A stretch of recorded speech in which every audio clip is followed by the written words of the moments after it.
Chapter 233. Thank you. Mo Jingshan's voice was low and indifferent. He glanced at her.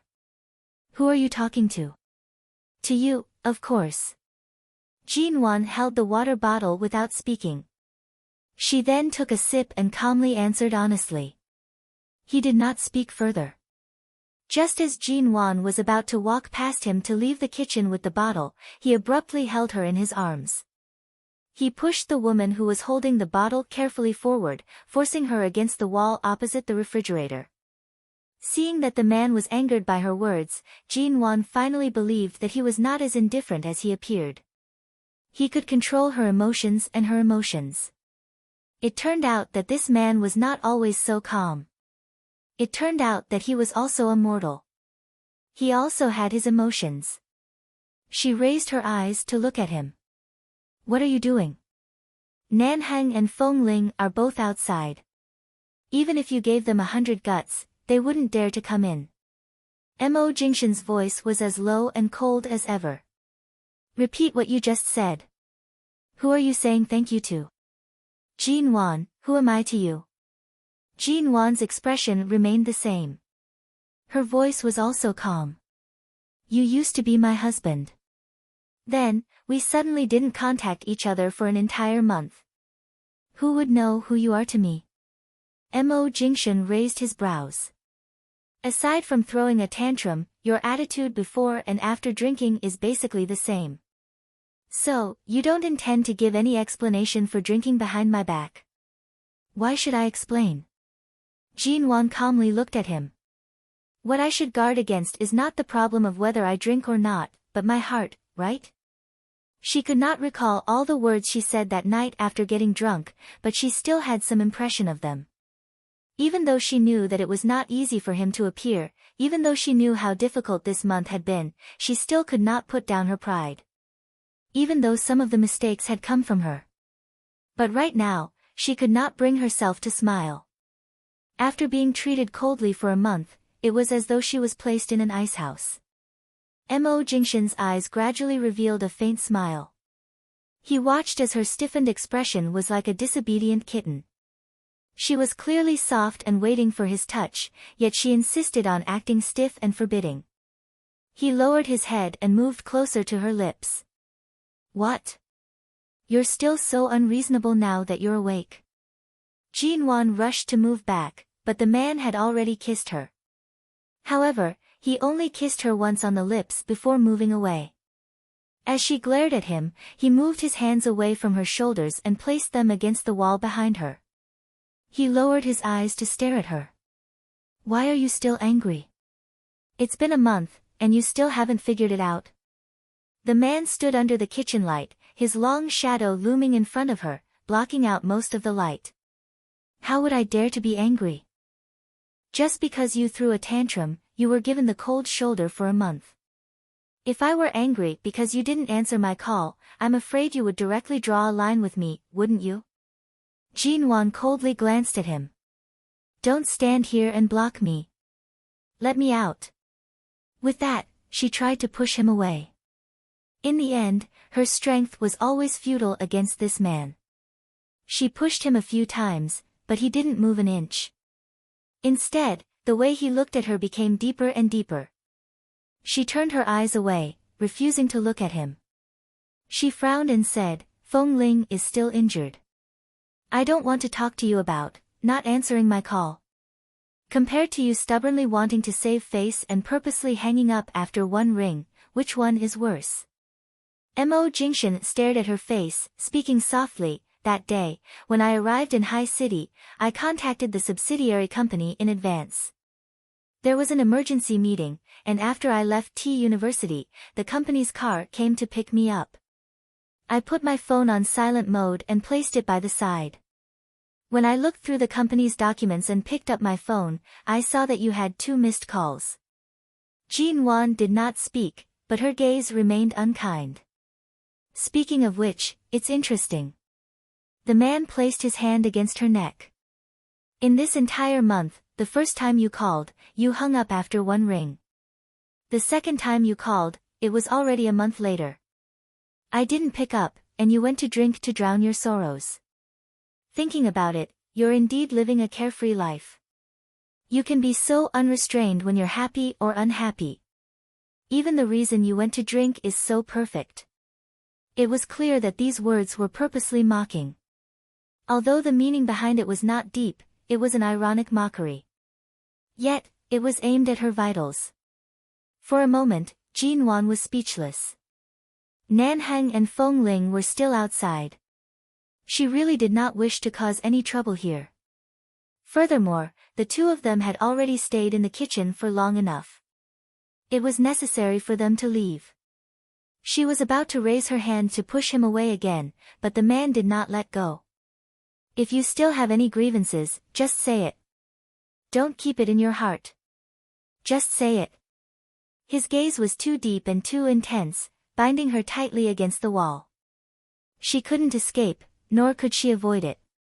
Jin Wan looked at Imo Jingshan, who was so close to her, and absent-mindedly recalled the feeling of not being able to touch him for a month.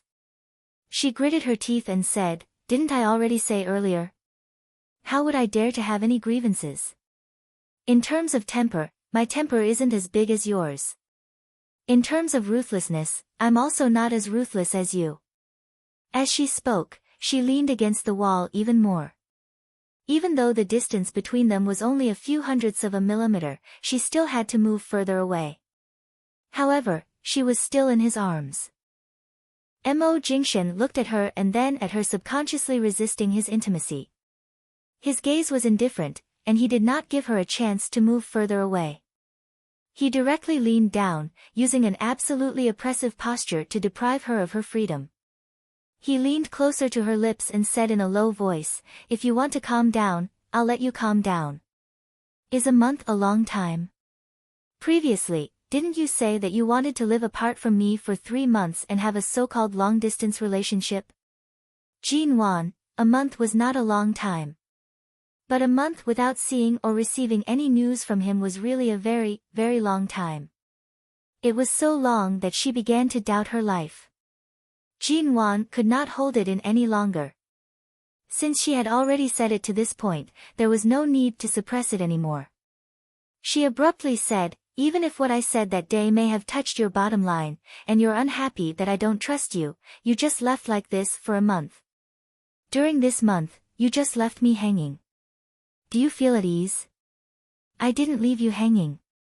"Then why didn't you send any news for a month?" "I took the time to resolve a past that shouldn't have existed."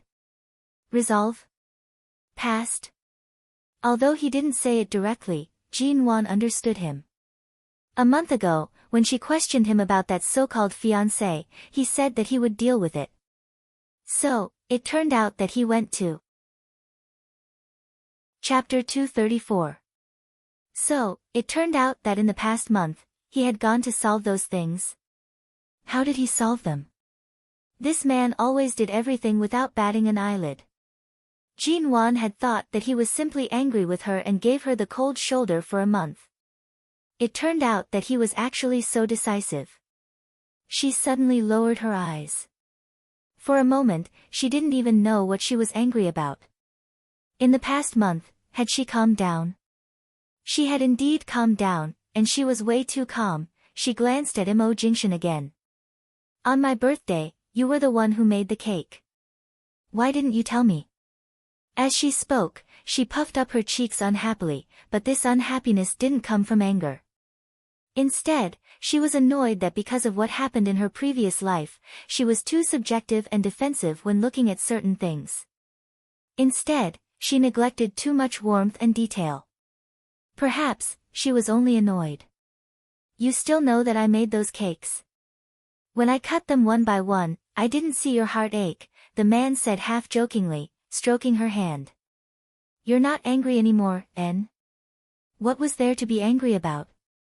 Jin Wan wasn't that unreasonable. She wouldn't give up a good man. Was she really going to give up this piece of meat to someone else?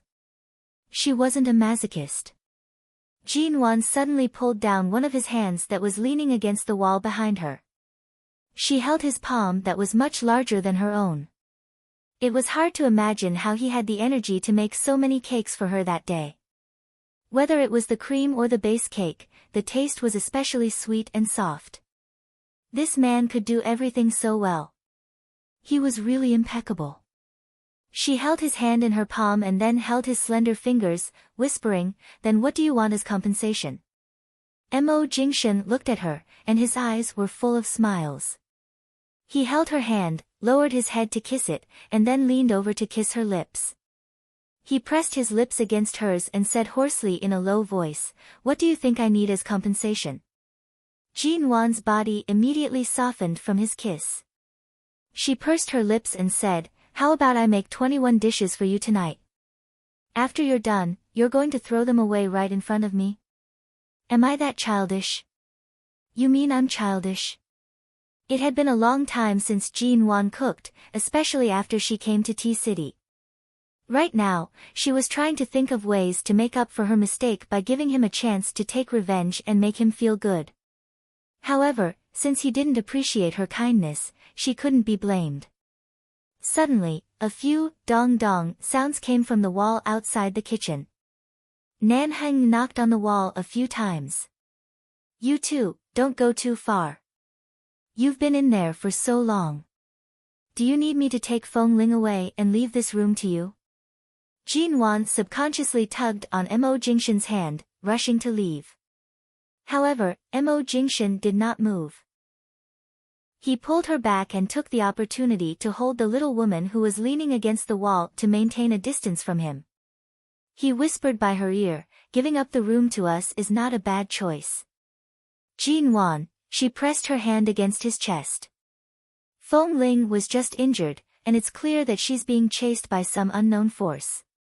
After all, she's someone you hired. You have to be concerned about her safety. How can there be such a cold-blooded boss like you? With Nan Heng around, she doesn't need my concern." His words were simple and straightforward. Then, he warned and commanded, "In the future, if there's any activity from unknown pursuers or foreigners, you're not allowed to get close.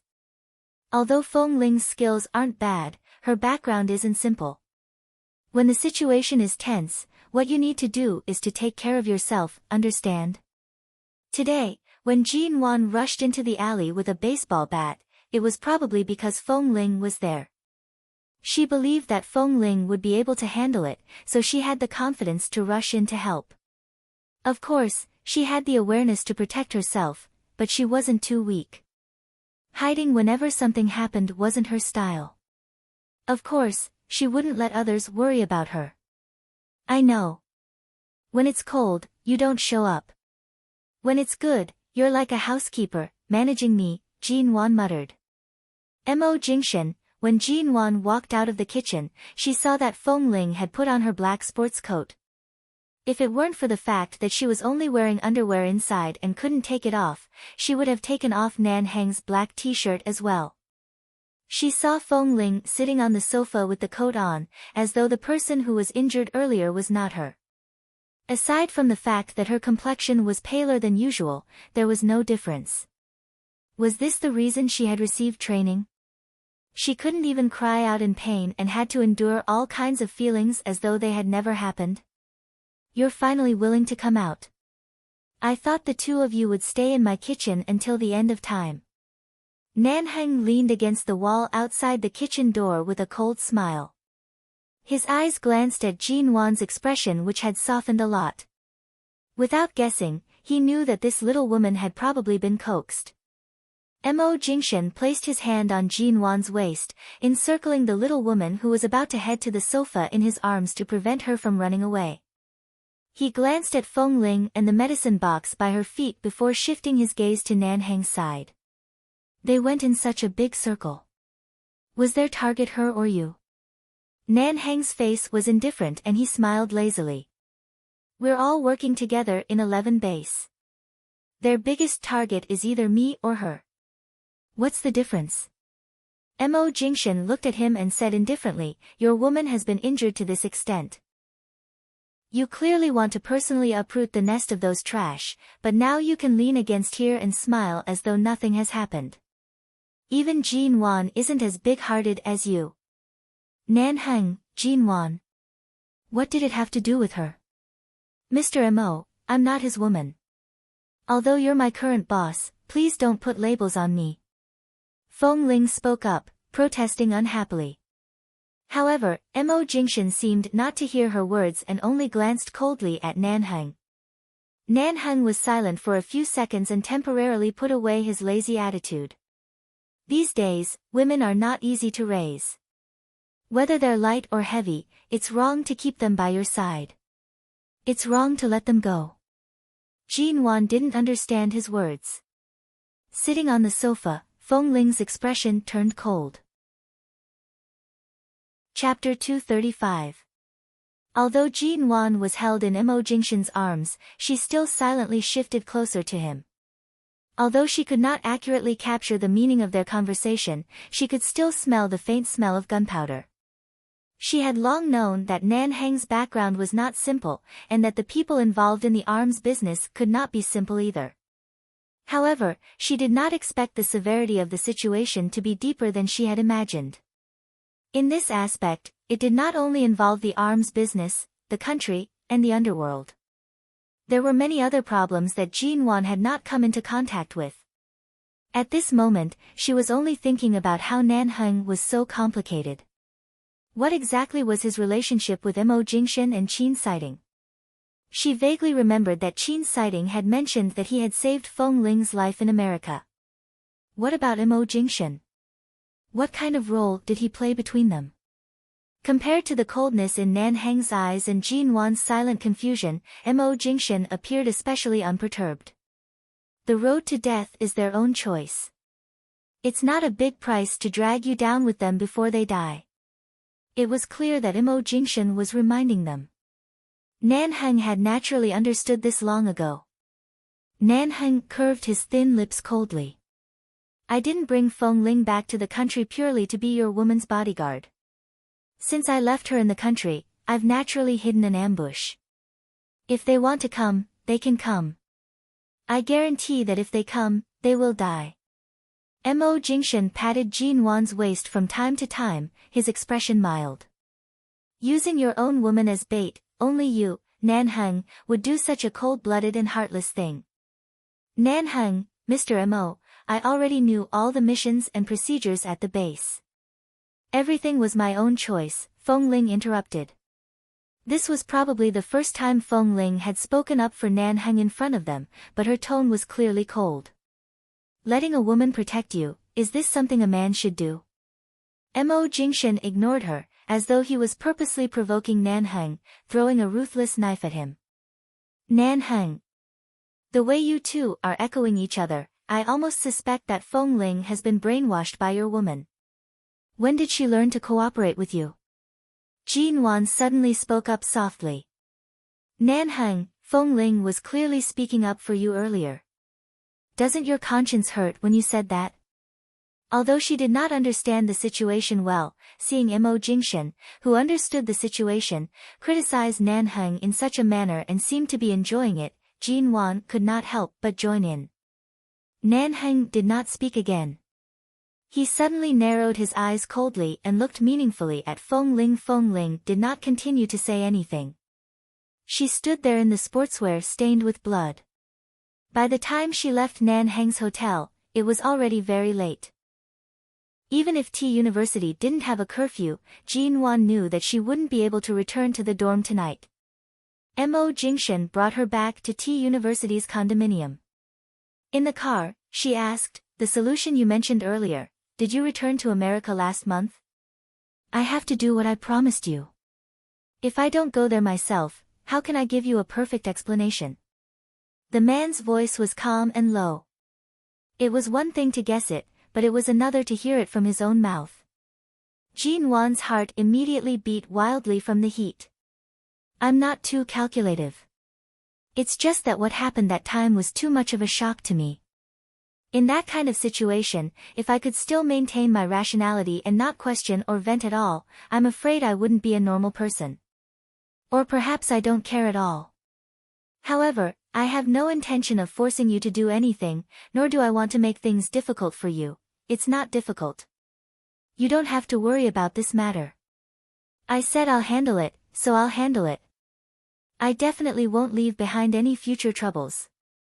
Jean Wan glanced at him. Did he mean that the person who wanted to snatch this piece of meat from her mouth was no longer the biggest problem? Although Mo Jingshan might be able to resolve the Gordian knot if he personally took action. But for her, wouldn't it be too unchallenging to be killed before she even saw the enemy? They alighted from the car and returned to the condominium.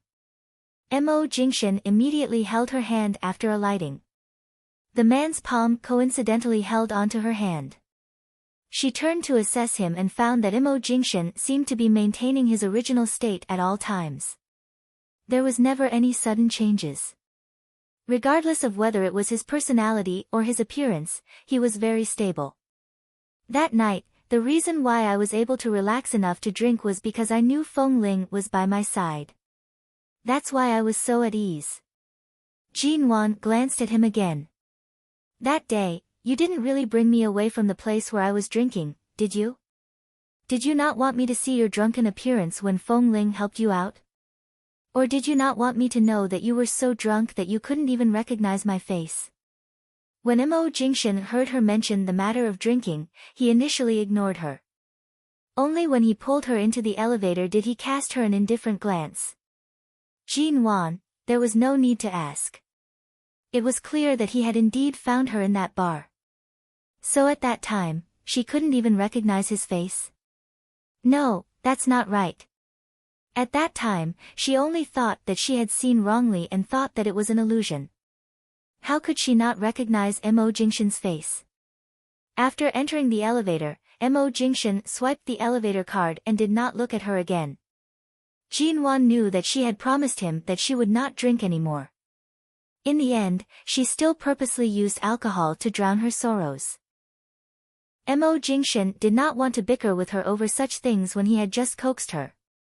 However, it was clear that he was still unhappy with her drinking. Jean Wan stood by his side and watched their figures through the elevator door mirror. When their gazes met, she directly leaned against his arm. In the future, even if I drink, I'll only drink happy alcohol and celebratory alcohol. I won't use alcohol to drown my sorrows or sulk with you anymore. The man finally raised his eyes and glanced at her through the mirror. You didn't even plan on not touching a single drop of alcohol. Happy alcohol?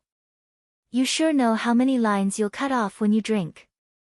Jean Wan pursed her lips. The elevator stopped at the apartment floor and she followed him out of the elevator. Before returning, they sat down at Nan Heng's place and had some food with everyone. Jean Wan was not hungry now. After entering the door, she turned on the light and had just changed her shoes when she saw Mo Jingshan put on the gray indoor slippers. The man who had disappeared for a whole month had returned just like that. The emptiness in her heart was instantly filled.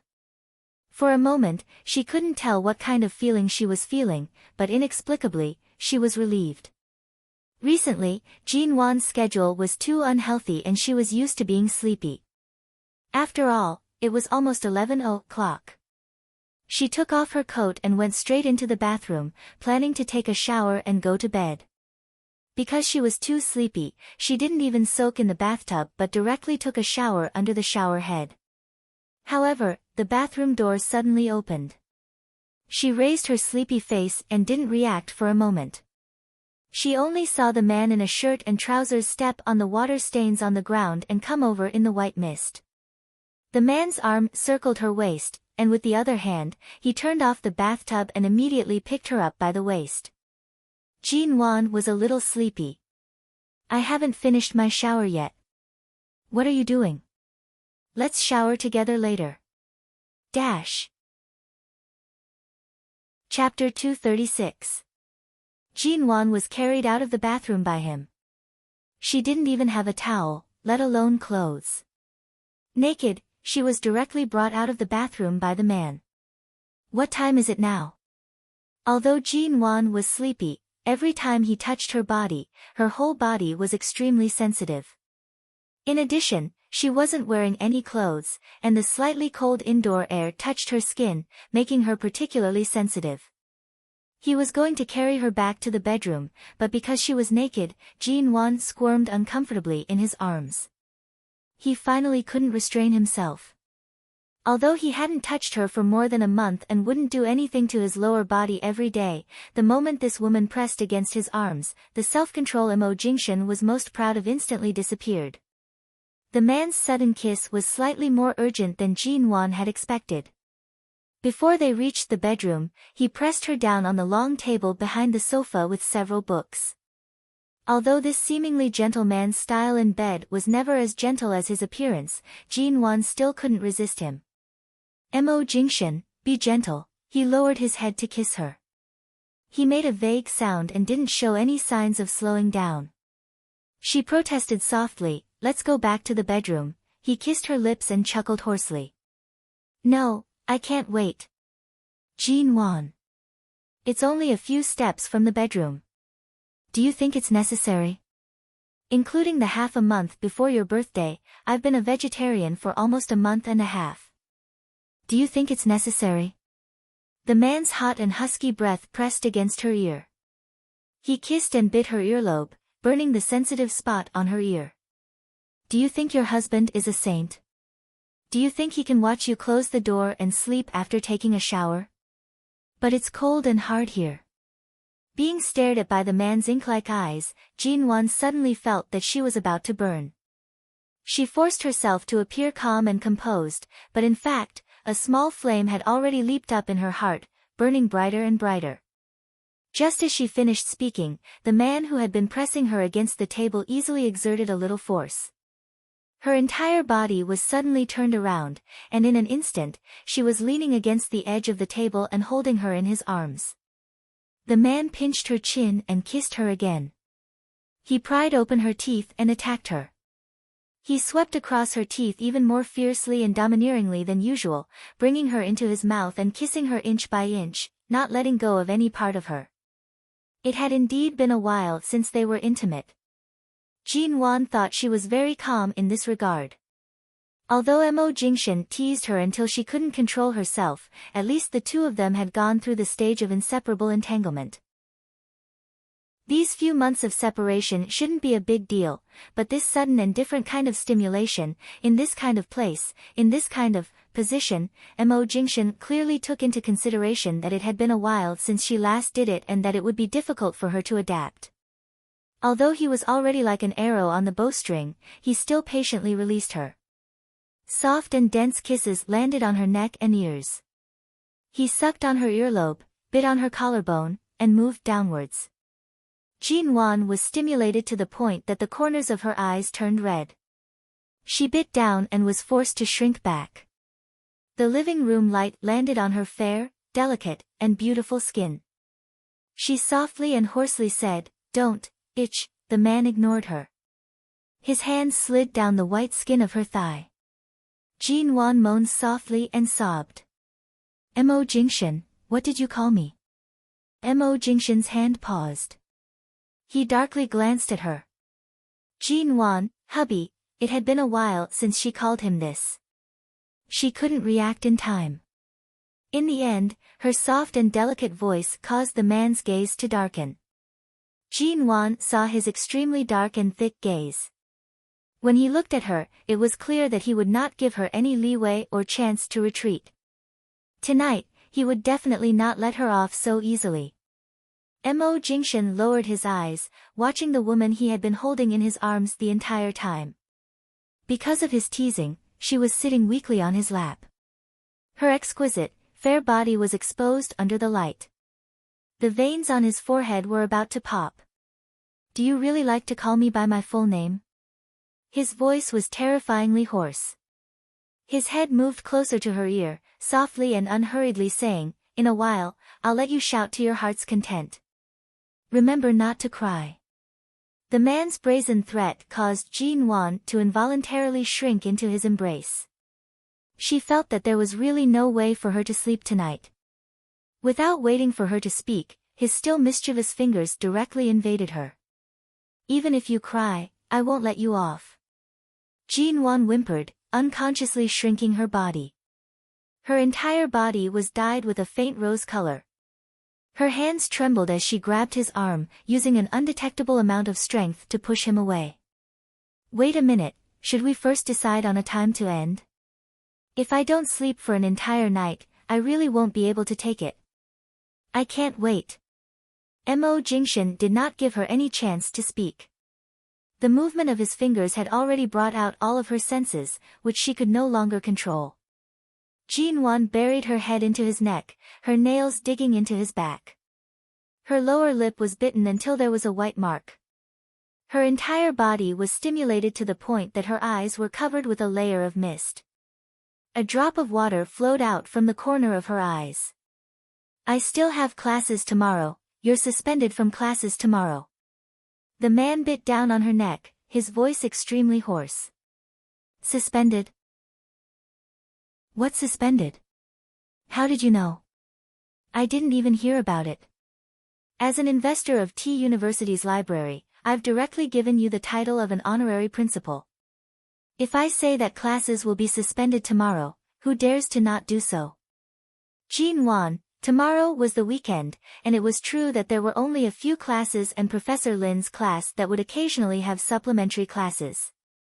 Even if classes were suspended for a day, it would not have much of an impact. However, she never expected that the man who had always been so calm in the company would actually have such a domineering side for the sake of his own selfishness. If she did not feed him tonight, it was possible that T University would have to suspend classes for an entire week starting tomorrow. Jinwan was slightly distracted. Mo Jingshan suddenly placed his hand on the back of her head, placing a gentle and light kiss on her forehead. He kissed her hair while his other finger slowly inched inwards inch by inch, causing Jinwan's trembling whimper. Jinwan's suppressed voice was as soft as a kitten's. Each sound crashed into his eardrums, grinding against the restraints he had forced out in order to allow her to adapt as quickly as possible. Chapter 237. The light in the living room became ambiguous. Jinwan could barely hold it in. He looked at her, his low chuckle causing her ears to turn red. He pressed against her waist, pressing against her slightly. Even through her clothes, she could feel the heat. She shrank back from the pressure. Afraid that she would fall, she held onto his shoulder, pressing against him even more. Mo Jingshan seemed to be able to completely control her nerves. Jinwan's waist softened. She wanted to close her legs but could only whimper against his neck because of this position. It was as though she was instinctively yearning for more, but also as though she was faintly resisting this surging tide of passion. Seeing her like this, Mo Jingshan could no longer hold it in and was about to press her back onto the table. He was just about to move when a voice abruptly rang by his ear. Jinwan's phone rang. She immediately struggled. Phone. Mo Jingshan furrowed his brows. Ignore it. As he spoke, his fingertips pressed deeper. Jinwan bit down on her voice and pushed his hand away. It's getting late. It's either because there's something urgent in the studio in High City or because there might be something at school. If Professor Lin has something important to inform me, it won't be good if I miss it. Mo Jingshan glanced at her. It was clear that he did not intend to let her go. However, Jinwan immediately tensed up in his arms. If he did not let her answer the phone now, his temper that had just calmed down would most likely surge again. He finally released some of his strength. Jinwan wanted to get up from his body, but her legs were too weak to move. She looked awkwardly at the phone on the sofa. Go and get it for me. Sitting on him, she ordered him around, taking advantage of the fact that she had been seduced by him. Mo Jingshan did not say anything more. He held her waist with one hand and brought her up, while the other went to the sofa to pick up the phone. Jinwan's whole body was still soft. She lay on him until the man sat on the sofa with her in his arms. She leaned over and was about to hide, but he didn't let go at all. As he handed the phone to her, he still let her sit on his lap and signaled her to take it with his eyes. Jinwan was helpless. Without looking at the caller ID, she put the phone to her ear. Hello. The little woman in his arms had just been stimulated, and her eyes were watery. Her lips had also been kissed until they were dark red, and her chest was faintly discernible. Her long, undried hair was tangled around her body like seaweed. What a vixen! Mo Jingshan's Adam's apple bobbed. He decided to close his eyes and place his hand on his brow. He leaned against the sofa and patiently waited for her to finish her call. His lower body was tightly pressed against hers, and the hardness that could not be ignored was pressed against her through the fabric. Jin Wan did not dare to move. Ling Feifei's questioning voice abruptly came through the phone. Jin Wan, why didn't you and Feng Ling return to the dormitory today? Although Jin Wan and Ling Feifei did not have a good relationship, she never had to explain her whereabouts to anyone. For Ling Feifei to suddenly call to question her in the middle of the night, Jin Wan instinctively felt that it was strange. I'm outside, what's wrong? Is something the matter? Jin Wan patiently asked. It's nothing much. It's just that a diamond watch I bought before coming to T-City has disappeared. A few days ago, it was still in the dormitory. Yesterday, it suddenly disappeared. I originally wanted to ask if you guys saw it, but in the past 2 days, you and Feng Ling coincidentally didn't come back to stay. I can't help but be suspicious. So, when are you guys coming back? Ling Feifei's tone was unkind. Jin Wan was extremely annoyed with people like Ling Feifei. There was not a single day where she could rest. How could there be so many problems? What diamond watch? She had never even seen one before. Could it be that she had been unhappy for a while and was thinking of ways to frame someone and create more trouble? She was quiet for a moment before coldly saying, do I look like I'd be interested in a diamond watch that's worth at most 100,000, or would Feng Ling be interested in something that's embedded with diamonds? Wouldn't you call the police if you lost something? Calling me, are you hoping to find it in my cabinet or bag? Don't you think your motive is too deliberate? The person on the other side of the phone seemed to choke from her precise words. After several seconds of silence, she abruptly reprimanded, in any case, there are only these few people in the dormitory. Usually, no one comes in. So what if you can afford to buy a gown that's worth $1 million? What if that's all your savings? I've seen people who borrow money to act cool, let alone someone like you. Who knows if you're using all your money to act cool? My watch is lost, but where are you and Feng Ling right now? Even if I want to call the police, I have to call you suspects back. Otherwise, if you guys escape, where am I going to find you? Crazy. It's none of your business when I go back, but you have to remember that both my and Feng Ling's cabinets have a separate password lock, and the number of times it can be opened is limited. When the password lock is opened, the connected phone software will also record it. Once my and Feng Ling's cabinets have been opened in the past few days and what was put in them, the police may find out. Are you sure you want to play such childish tricks? The person on the other side of the phone fell silent. Just as Jin Wan was about to hang up, he angrily hung up first. Why were there always people in this world who liked to find trouble? Did their brains grow under their feet, or did they think they were too scheming and could easily be pinched like a bun? However, Jin Wan was not in the mood to consider whether he was stupid or not. She threw her phone back on the sofa and put her hands on the man's chest. Her legs were still a little weak. She was about to jump out of his arms when she had just calmed down, but the man abruptly pressed her back down. What call did you pick up? Mo Jingshan clearly saw the impatience and disgust in Jin Wan's eyes. It was rare to see her show such obvious dislike towards someone. A lunatic in the dormitory. I don't know if she has persecutory delusions or likes to mindlessly make her presence known. Ignore her. I can't be bothered to mention such a person. Jin Wan had just answered when she felt the man's body pressing closer and closer. Jin Wan's emotions and feelings that had slightly moved away were instantly pulled back by his action. She watched as he held her waist with one hand and unbuttoned his clothes with the other. The buttons of his shirt were unbuttoned by him single-handedly.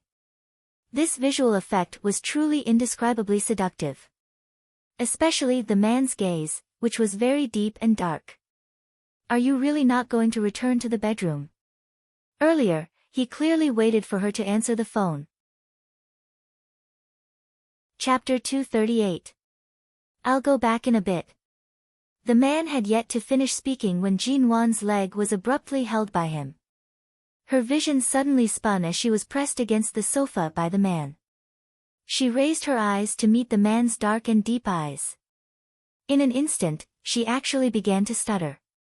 You, control yourself, However, before she could finish her words, the man had already grabbed her ankle, which was forced up by this position, and abruptly pounced on her. He held her chin and kissed her face.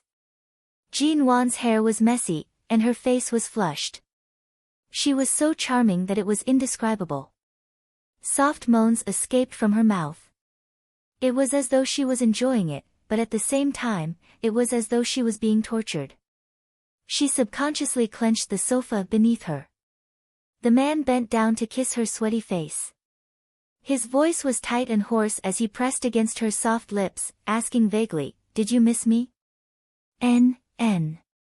Right now, Jean Wan could no longer understand what he was referring to.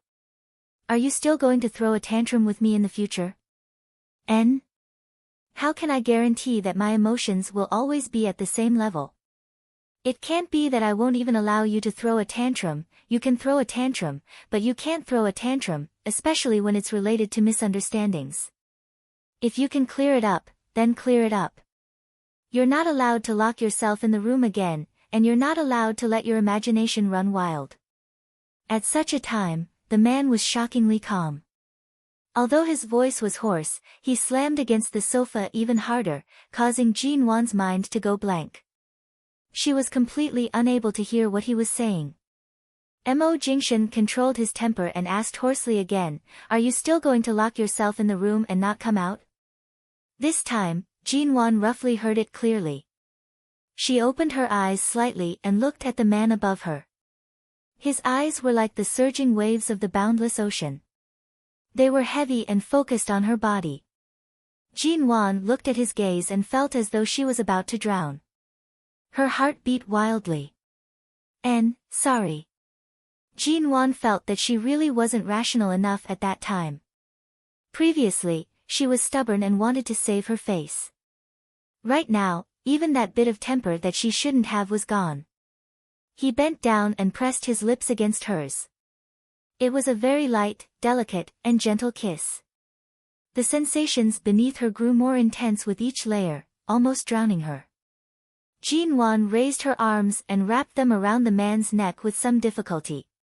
She pressed her burning face against his chin, her voice tender and soft with hints of naturalness and tenderness. "I love you." Mo Jingshan's movements did not stop. In fact, he became even more ferocious and intense than before. When he heard these two words, he looked at her, and his ink-black gaze deepened.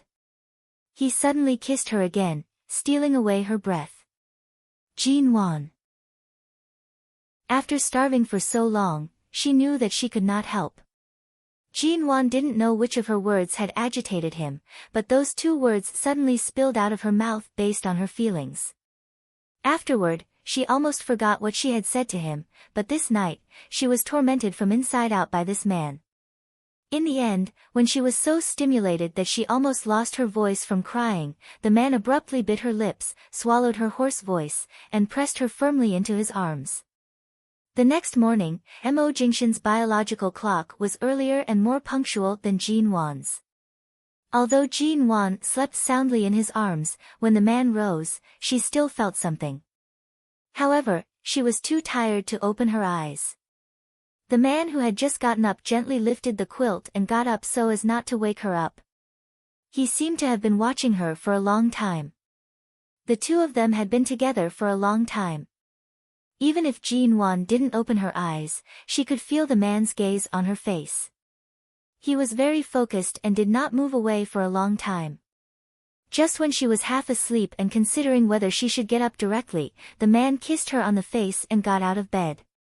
This sense of security allowed Jean Wan's tired heart to regain its footing. She hugged the blanket and turned over to continue sleeping. It was already past 8 o'clock when he finished showering, changed his clothes, and went to the kitchen to prepare breakfast for her. When he returned to the bedroom, the woman on the bed had already sat up, but she still had a sleepy expression on her face.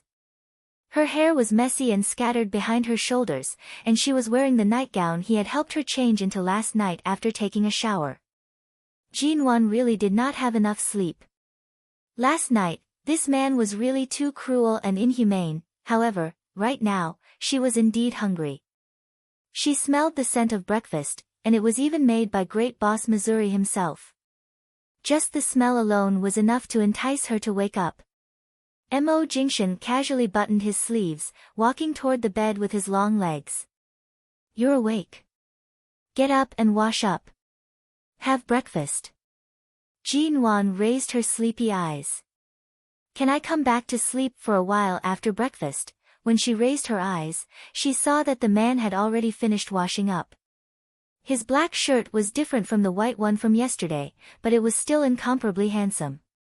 His well-dressed appearance made it hard for one to associate him with the energetic and unrestrained beast from last night. He was as clean and handsome as ever, perfect to the point of being impeccable. "Get up and eat first. After eating, walk around the room to digest before sleeping. Otherwise, you'll get indigestion." The man most likely knew how bad he was last night and did not force her to get up.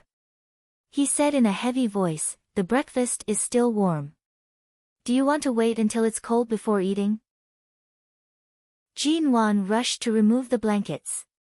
The soreness between her legs was too obvious. She stood up and changed her posture several times before finally finding a more comfortable position to walk out. Classes are really suspended today. When she walked to the dining table, she saw the long-awaited Mo Jingshan breakfast. She yawned as she reluctantly went to wash up. She could only eat after washing up.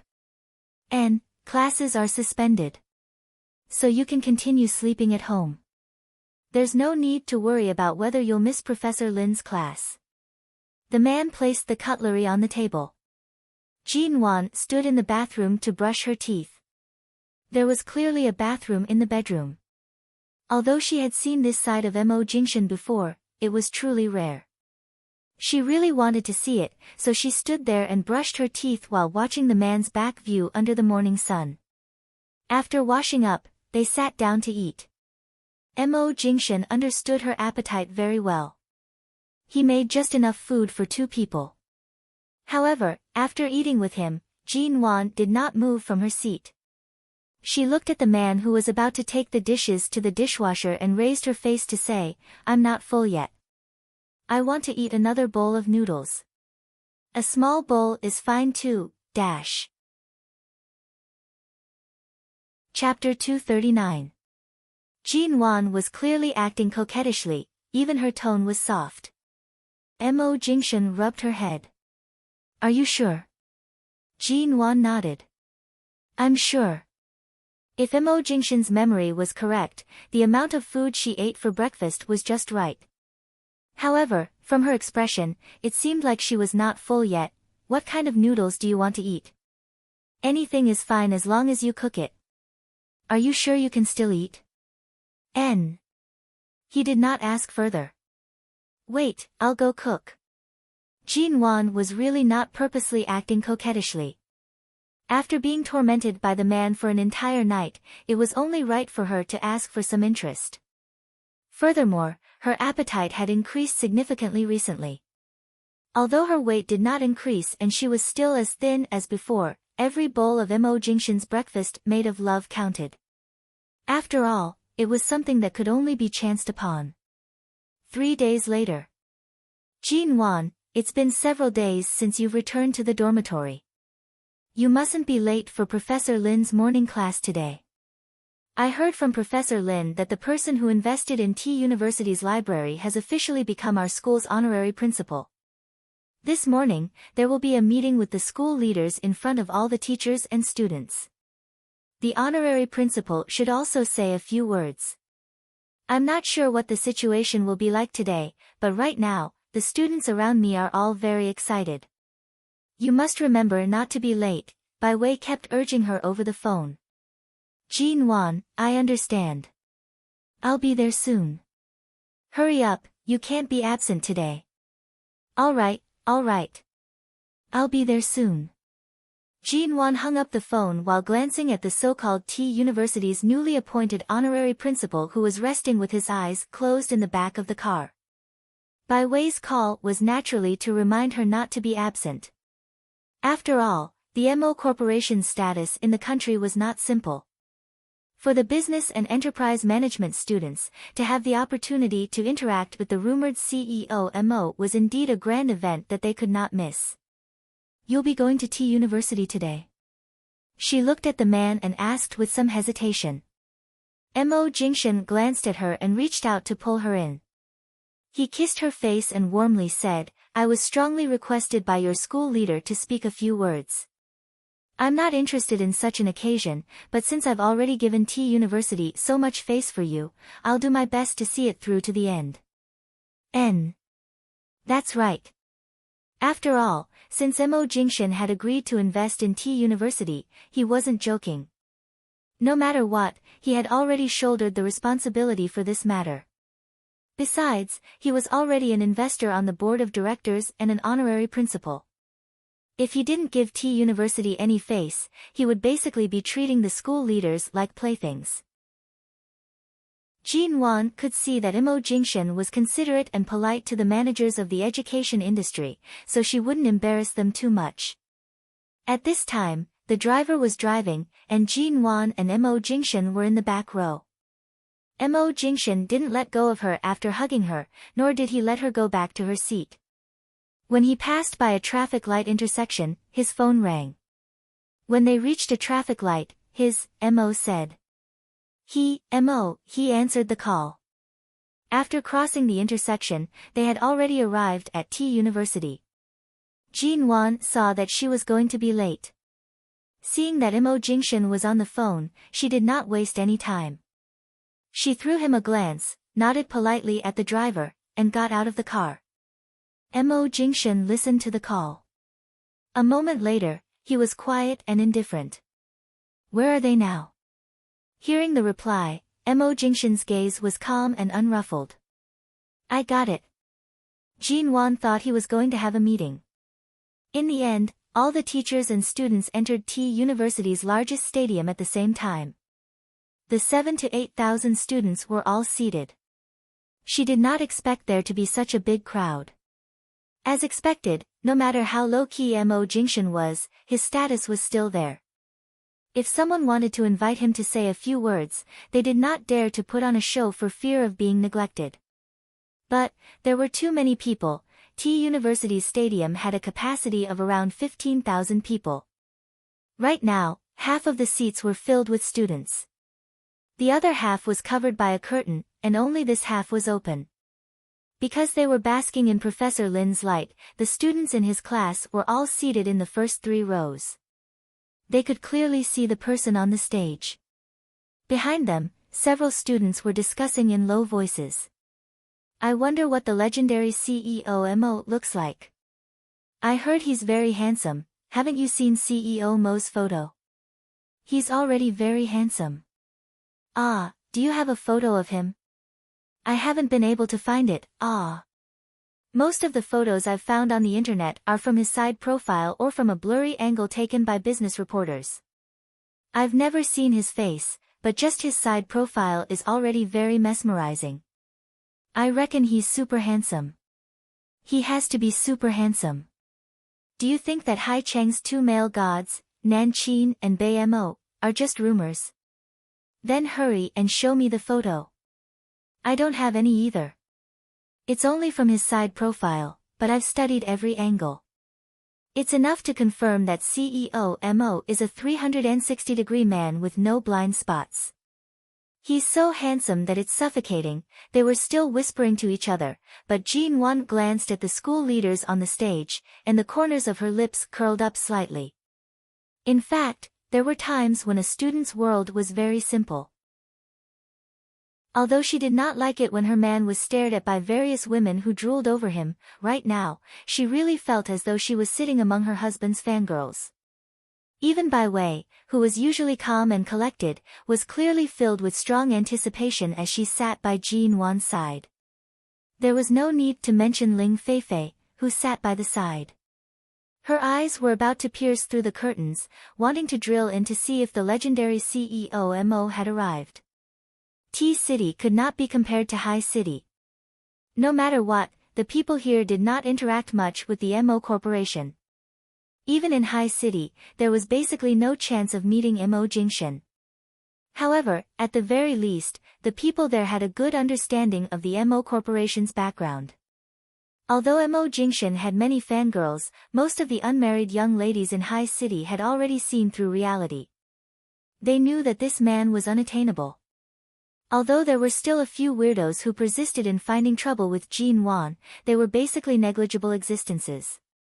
Seeing that the school leaders were still speaking, everyone sat quietly and chatted for a while before feeling bored. They did not know when CEO Mo would come out. After watching for a while, Bai Wei also turned toward Ling Feifei. She casually asked, "You said you lost that diamond watch for several days. Have you found it?" "Not yet." When Ling Feifei answered, her gaze suddenly seemed to inadvertently shift toward Jin Wan. Jin Wan, on the other hand, calmly and coldly looked back at her, meeting her gaze. Only then did Ling Feifei quickly turn away, no longer meeting her gaze. Chapter 240. At this moment, the lights in the stadium suddenly dimmed. The school leaders on the stage used an extremely solemn tone to welcome the honorary principal. After the thunderous applause, there was a moment of silence. No one dared to make a sound. He was clearly her husband, but at this moment, Jin Wan actually felt a little nervous under such an atmosphere. This was the first time she had seen Mo Jingshan in such an occasion. She did not know what kind of serious and cold role he would play here today. When Mo Jingshan's figure finally appeared on the stage, almost all the young ladies below the stage sucked in a breath. The man who was eagerly invited onto the stage by several school leaders was already standing on the podium on the right side of the stage. In front of him was the podium, behind him was a large screen with T University's logo against a blue sky. On the screen were soaring white clouds. Mo Jingshan was wearing a white shirt, but it was not swallowed by the white on the screen. Instead, it was especially eye-catching. He was not as Jin Wan had imagined. She had thought that he would be dressed in a strict and cold black suit today.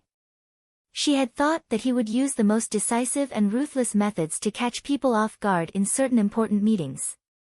She had thought that with the title of honorary principal, he would wear a suit and tie like the other school leaders and even hold a microphone in his hand with a solemn expression. But he did not. He was dressed casually in a shirt and trousers. It did not seem deliberate at all. One of the expensive and exquisite buttons on his collar was casually undone, and his sleeves were rolled up to his forearms. Although Mo Jingshan was in a high position, he was still the youngest and most outstanding person in the country's upper class. With his own ability, he had built up the Mo Corporation in just a few years. Furthermore, with his own strategies and means, he had squeezed into the highest position in the country's business world. He was a business god whose net worth was unattainable by countless people. Furthermore, behind him stood the Mo family in America's Shine Group, which were both extremely important. Everything related to Mo Jingshan was a vast number of figures and the country's unfathomable domestic business system. Yet, his appearance at this moment was extremely casual and indifferent. "Oh my God, so handsome!" Around them, soft sighs of admiration could be heard. Some people were even discussing Mo Jingshan's age. Some said that Mo Jingshan appeared to be around the same age as most of the male students in T University, while others said that a man like Mo Jingshan, who was at the peak of his career, should be at least 30 years old and only looked young. Right now, Jin Wan was the only one who knew the exact answer. Most university graduates were around 23 years old. Mo Jingshan was only 3 years older than them. Many of the students present were those who had been held back or re-enrolled. They were around the same age as him, but they were still under the school's management. Their appearances and experiences were simple and ordinary. Even the school hunks of T University's female students paled in comparison to him. However, the man on the stage was very low-key and simple even today. The man was so clean that he didn't even need to do any styling. Under the stage lights, his deep, pitch-black brows and eyes were beautiful and distinct. It was completely indescribable with words. Such a man couldn't be replicated by anyone. This man stood there, only a faint smile, but in an instant, other than him, the sun and moon lost their light. Everyone, this is the first time we've met. Mo Jingshan stood behind the podium that was commonly seen in schools. He held the microphone on it, one hand casually resting on the podium while the other gently raised the microphone. His pale lips carried 3 parts of a smile and 7 parts of calmness and indifference. The man's tone was casual and not deliberate at all. It was as if he was not invited to speak, but as if he was facing a group of young people who had yet to officially step into society. He put down his identity and gave everyone a simple smile in a polite and approachable manner. He said, "I'm Mo Jingshan." With just this sentence, the audience immediately applauded thunderously. Jin Wan also rushed to applaud. However, looking at the man who was the center of attention on the stage, looking at his otherworldly calm and indifference, looking at this well-dressed man, she inexplicably recalled the scene last night when she was pressed down on the bed by him. She really couldn't see any trace of him being fierce to her in bed for the past few nights. What kind of man was he exactly? He could calmly control the overall situation in the company. The life and death of many small and medium-sized enterprises and many business strategies were in his hands. He clearly had a pair of hands that could move clouds and rain with one turn of the hand. Yet, he was very close to Nanheng, a person who had a complicated background and was wandering on the fringes of the foreign arms business. Furthermore, he could stand here with the title of T University's honorary principal. I'm very grateful to all the students of T University for coming here and having a pleasant and simple meeting with me. Everyone below the stage was quiet. The boys looked up at the man standing at the top, each of them thinking about whether they would one day have such an achievement. The girls looked up at the man, but at the same time, they were also tempted and drooling. As everyone knows, T University is the most high-end institution of higher learning in the country. It nurtures numerous talents for the country's economy and various large enterprises. From now on, Mo Corporation will not only invest in the reconstruction of T University's century-old library, but we have also reached an agreement with T University to choose T University as our first choice in the future's recruitment fairs. At this point, Mo Jingshan's smiling gaze shifted to Jin Wan, who was sitting in the 3rd row in front of him. Jin Wan's position was not particularly obvious, but the man's gaze had already landed on her face. In the gymnasium that held several thousand people, everyone was looking seriously at the man on the stage. However, because of his gaze, the solemn crowd suddenly began to whisper among themselves. They were all asking, what was CEO Mo looking at? Which direction was he looking at? The school leaders also subconsciously looked in that direction because of his gaze. However, the lights on the stage were too dim. They could not make out the students' faces and could not tell who he was looking at. While everyone was curious, Mo Jingshan calmly withdrew his gaze. He unhurriedly curved his lips into a perfect curve and raised his hand to indicate for everyone to stay focused. In an instant, Jin Wan's heart that had been raised to her throat slowly calmed down. Chapter 241. His actions immediately attracted everyone's attention. They were originally wondering who CEO Mo was looking at earlier, but now, they had all raised their heads to stare unwaveringly at him. Jin Wan was suddenly very nervous. Previously, she had clearly said that she did not want to expose anything in these few months at T University. However, Mo Jingshan's earlier glance was really too dangerous. Ling Feifei, who was seated by Jin Wan's side, already felt her heart churning. She recalled that earlier, CEO Mo seemed to be looking at her. Ling Feifei wondered if CEO Mo was looking at her earlier. She shyly raised her hand to press against her cheeks. She was so agitated that her hands were trembling. The students seated here must have grown tired of hearing the so-called official words in your more than 10 years of student life. What's more, you're tired of listening to the various polite speeches you've long memorized. Mo Jingshan's voice was clear and indifferent. Very good. If you're not willing to listen, I'm not willing to speak. The group of students below the stage immediately laughed. Great Boss Mo's words had really struck straight at their hearts. I'm a businessman, and I travel the business world. In the past 2 years, I've indeed been invited by several local business universities to be a visiting professor in the management department or business department. However, I've rejected them all. I really don't have the time or energy. Teaching and educating people is a noble profession. An executioner like me, who has mingled in a bloody business world, is not suitable for it. Everyone below the stage held their breaths to listen. This is T University. The majority of those seated here are aiming for the business department. In the future, a large portion of you will also be involved in the business world. The reason why I used the words bloody business is naturally not to frighten you. You'll be learning all sorts of knowledge here. I don't need to elaborate on what you're all aiming for by enrolling here. After all, T University's full name has the word business behind it. This isn't a playground, but a military camp for war preparations outside of the battlefield. Since I've already been given the title of an honorary principal, I should be mainly encouraging you. However, as I've said earlier, you've heard enough official words. Mo Jingshan's tone changed, and his faint smile abruptly disappeared. This is the reserve base for domestic business talents. Everyone has a dream, but if it's so easy to reach your dreams, you wouldn't have gone through so many trials and gone through so many difficulties to obtain a letter of acceptance. Do you think that just because you've entered T University, there will already be famous companies waving at you? Do you think that just because you've entered T University, you'll naturally be able to inherit your family's business? Mo Jingshan chuckled. You're wrong. To enter this place, you have to put in 10 times the effort. Furthermore, this is just the beginning. The laughter of the girls below the stage gradually died down, and the light in the eyes of the boys also changed a little. Do you think you can spread your wings and soar after graduating? He laughed again. In the big melting pot of the shopping mall, where people kill without spilling blood, only 1 out of 100 people can stand. No one below the stage was laughing anymore. What do you want to do here?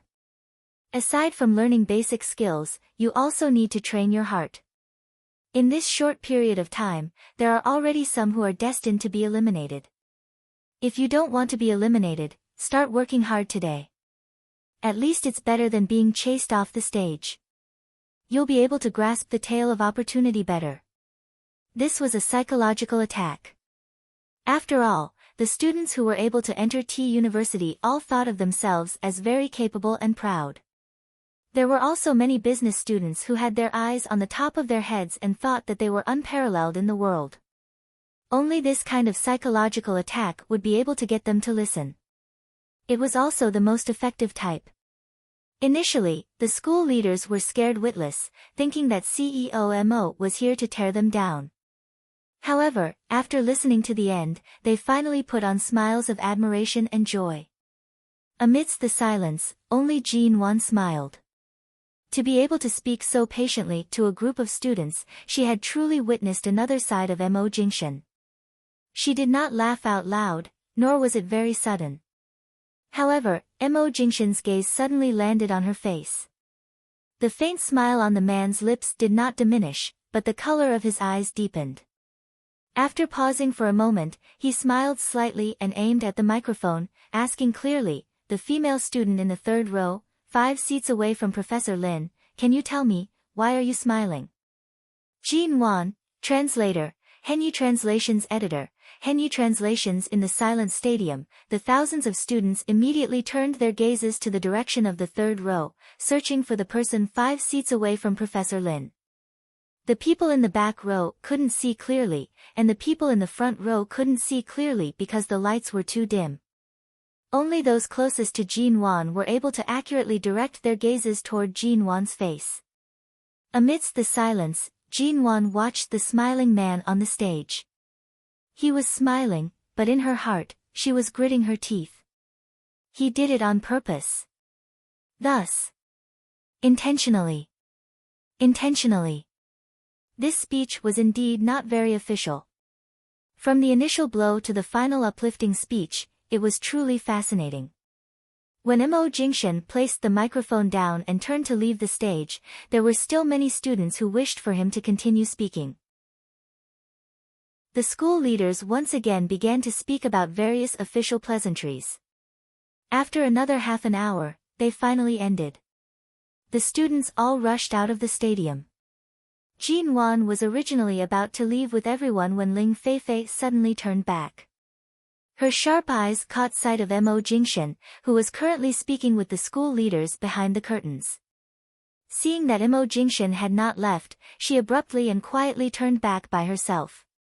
Bai Wei saw Ling Feifei's stealthy and sneaky movements and turned to look at her.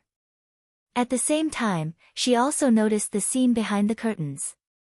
"Ai, Jin Wan," Bai Wei softly called out to Jin Wan, gently tapping her arm. "Jin Wan, what is it? Look behind you." Bai Wei lowered her voice. Jin Wan raised her brows and turned back. After taking a glance, she understood. These few days, she's lost her diamond watch and stirred up other things. Clearly, she's trying to find fault with you and Feng Ling. Feng Ling didn't come today, so I'm afraid she'll take advantage of the fact that the school leaders are here to say something about you. She's really too unreliable. She can easily splash dirty water on others. Come, let's follow her to take a look. Bai Wei held Jin Wan's hand and turned to head back. Jin Wan did not mind this. Ling Feifei's brainless actions were not worth her concern. However, seeing that Ling Feifei was clearly heading in Mo Jingshan's direction, she did not reject and turned back with Bai Wei. Chapter 242. Whatever you do, we'll do the same. Our legs are on everyone's bodies. Are we not allowed to come over? Bai Wei calmly retorted. Ling Feifei. Her expression was unhappy as she turned back to look at Mo Jingshan. The curtains and screens had already been removed. The students had either left or were queuing up by the entrance. Only Jin Wan, Bai Wei, and Ling Feifei remained below the stage. They appeared suspicious and immediately attracted the attention of the school leaders. Jin Wan, Bai Wei, and Ling Feifei stood below the stage. The few of you, why aren't you leaving the stadium? What are you looking at? The school leaders immediately turned back to look at them in dissatisfaction. Hurry up and leave. Don't peek here. Ling Feifei rushed to speak up. Headmaster, we still have some doubts about what CEO Mo said earlier. We wish to discuss it with CEO Mo. Originally, she should have said I, but Ling Feifei ended up saying we, giving the opportunity to be scolded to Jin Wan and Bai Wei. Bai Wei silently rolled her eyes. Jin Wan slightly raised her brows. Mo Jingshan only glanced over there. When he caught a glimpse of Jin Wan's figure among them, he remained calm and turned around. What do you want to discuss? Jin Wan's eyes were still calm. What do you want to discuss? Ling Feifei did not expect that after President Mo heard her words, he would actually take notice. She immediately ignored the glare of the school leaders and quickly walked over. Hello, President Mo. I'm a business management student taught by Professor Lin. My name is Ling Feifei. My family is from the Ling Corporation Bank. After hearing her name, Mo Jingshan had already turned to look at the other two people who had yet to approach. Seeing that CEO Mo was looking at them, Ling Feifei's heart was filled with displeasure.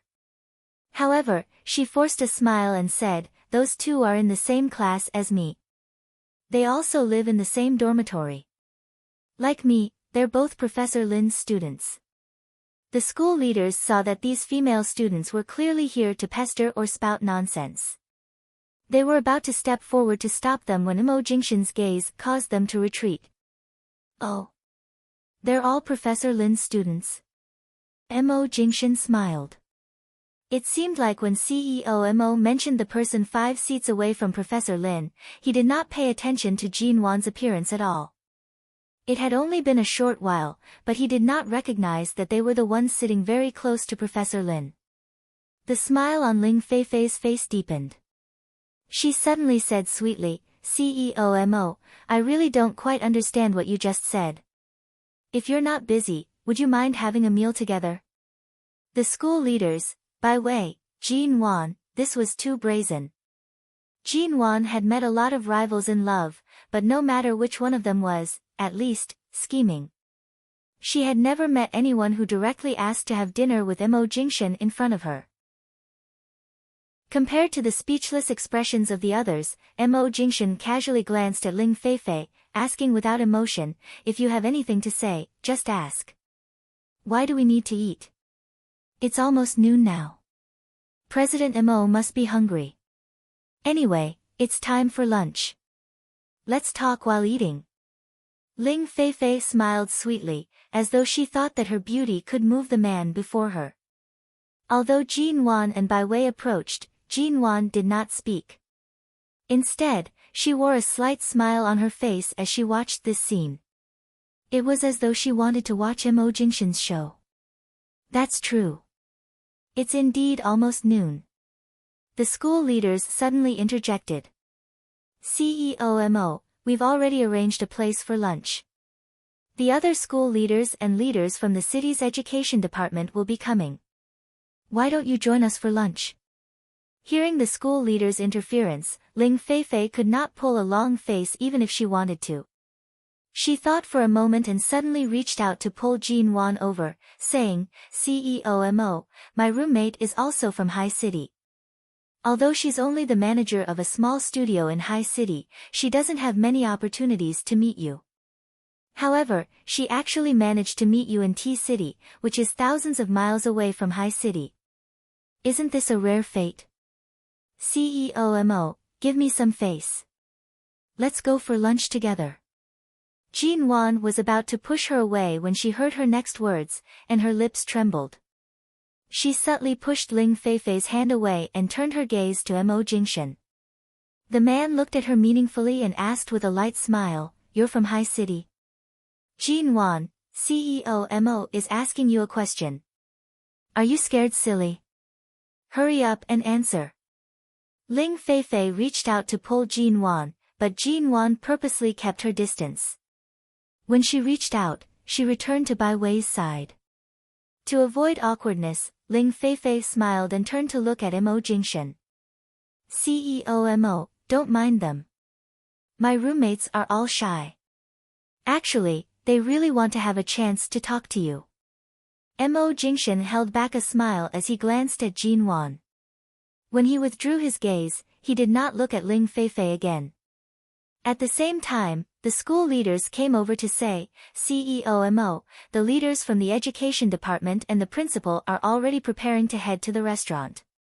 Do you want to go with them? I'll be staying in T City for a period of time.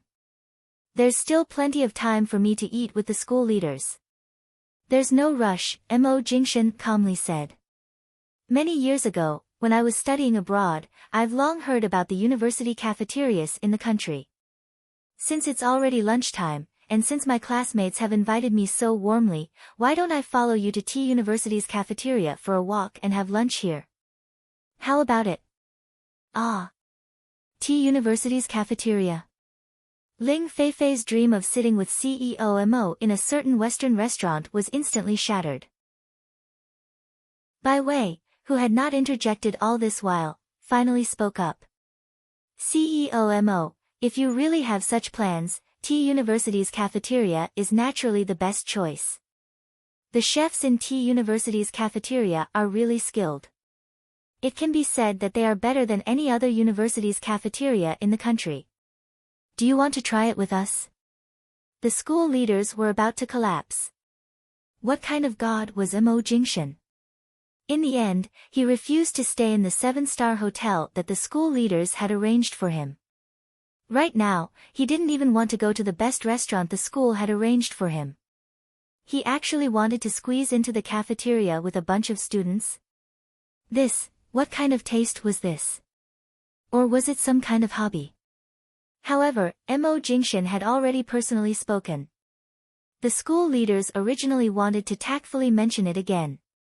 In the end, under Bai Wei's polite invitation, Mo Jingshan lightly curved his lips. All right. Students, please lead the way. Seeing that Mo Jingshan really wanted to go to the cafeteria, Ling Feifei had never eaten in a cafeteria ever since she came to Tea University. Even if the food was said to be good, she felt that the food in this type of cafeteria could not be too clean. The quality was also average, so she had never gone there. But now. Chapter 243. The school leaders were afraid of neglecting him and originally planned to follow Mo Jingshan. However, the moment they lifted their feet, they heard Mo Jingshan's words before he left. It's enough with these students leading the way. You guys should go do what you need to do. There's no need to come with us.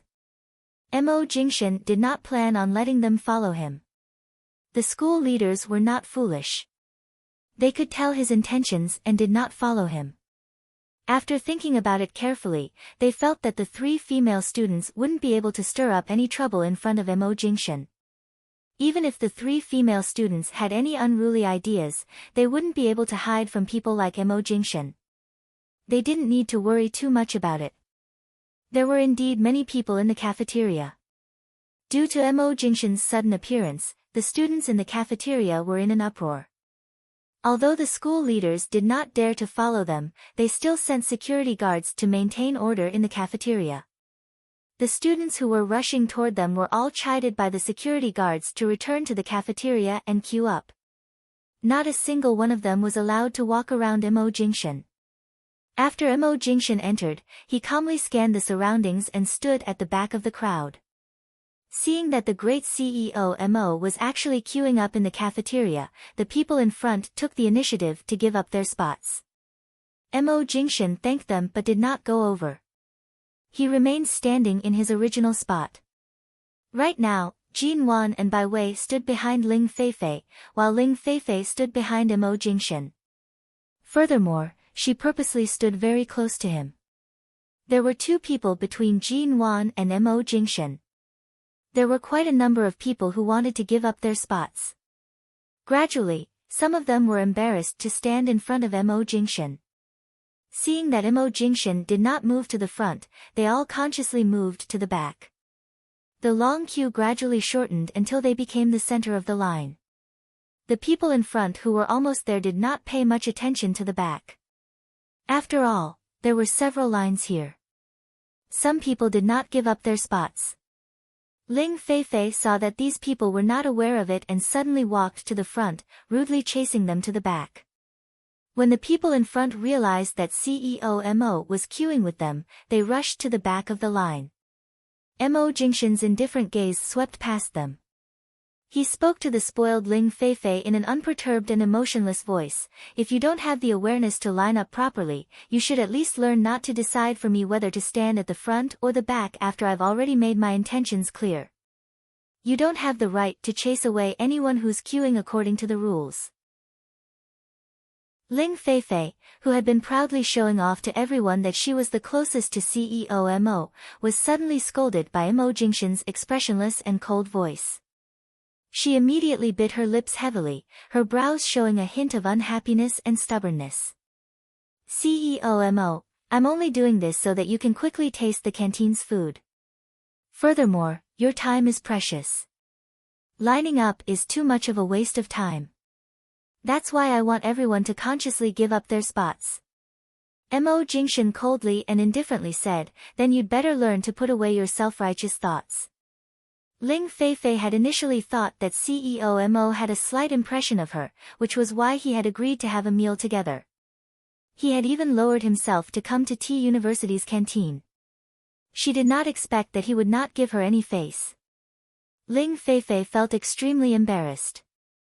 However, there were so many people watching. Furthermore, Mo Jingshan was the honorary principal. It was not too bad for a student to be lectured by a principal. She quickly suppressed her emotions and lowered her head to apologize. I'm sorry. I'll be more careful in the future. I won't act on my own. As she spoke, she consciously returned to the line.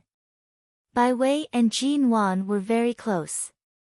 Jin Wan heard Bai Wei use a voice that only she could hear to say, serves you right. Although Ling Feifei indeed deserved it, Jin Wan's attention was never on Ling Feifei. Ever since they left the stadium, she had been trying to find an opportunity to meet Mo Jingshan's gaze. She wanted to ask him if he was serious. Was he really going to T University's canteen? However, the man did not place his gaze on her again. She could not find an opportunity to meet his gaze. Now that there were two people between them, there was no chance for her to ask what exactly he was planning. Was he trying to make her heart, which was currently beating wildly, suffer a heart attack? After much difficulty, they finally managed to queue up to buy the canteen's set meal. Another student took the initiative to give up a clean table for them. After Mo Jingshan sat down, Ling Feifei rushed to sit by his side. However, Bai Wei took the seat first. Of course, she maintained an appropriate distance and did not cross the line. Ling Feifei was exasperated. She took the tray in her hands and sat across from Mo Jingshan. However, the moment she approached, she saw that Jin Wan had already taken the seat across from him. Although she wanted to scold them and chase them away, Mo Jingshan was sitting right here. She had to maintain her image and could only endure. She put on an aggrieved expression and sat diagonally across from Mo Jingshan. There's no soup in today's set meal. Do you guys want to drink water? Bai Wei asked. All right, then go buy a few bottles of mineral water.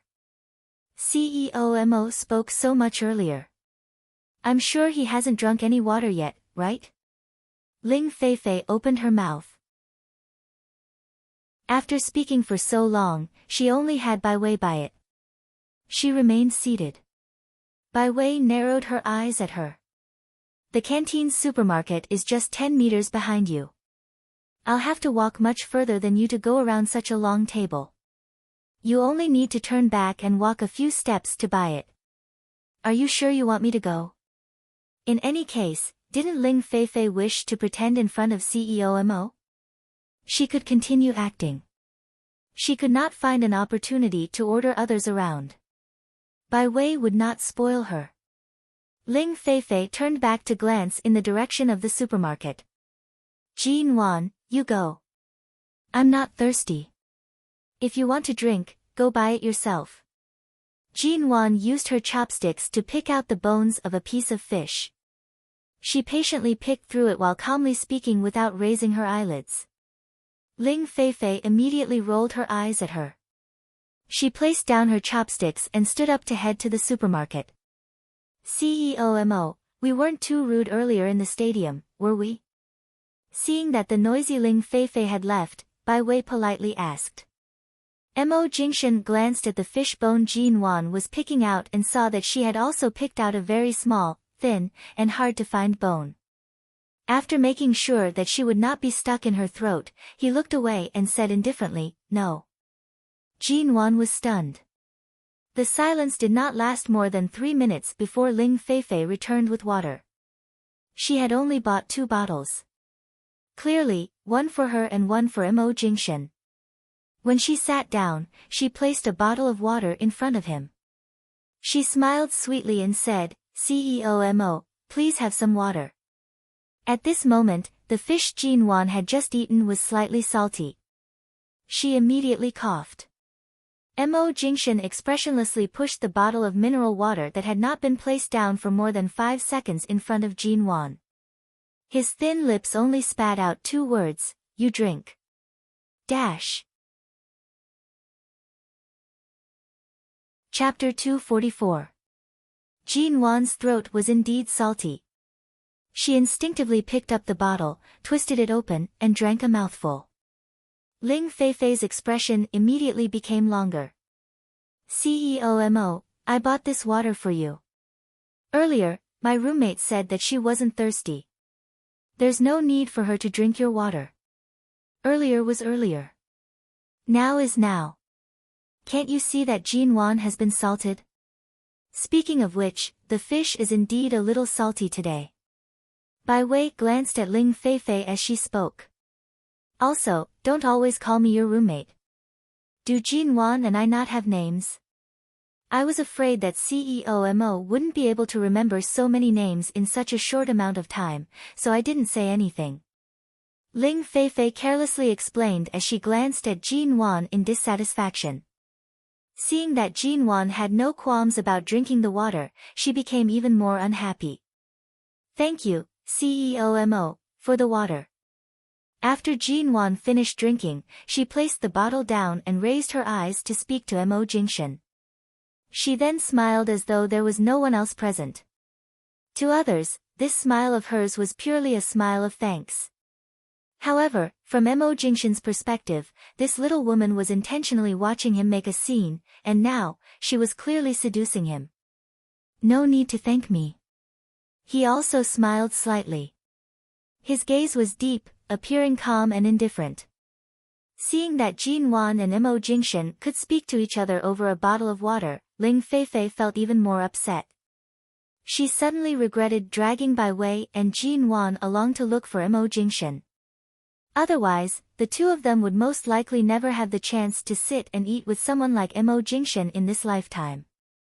Furthermore, earlier on, she was the one who suggested to have a meal together.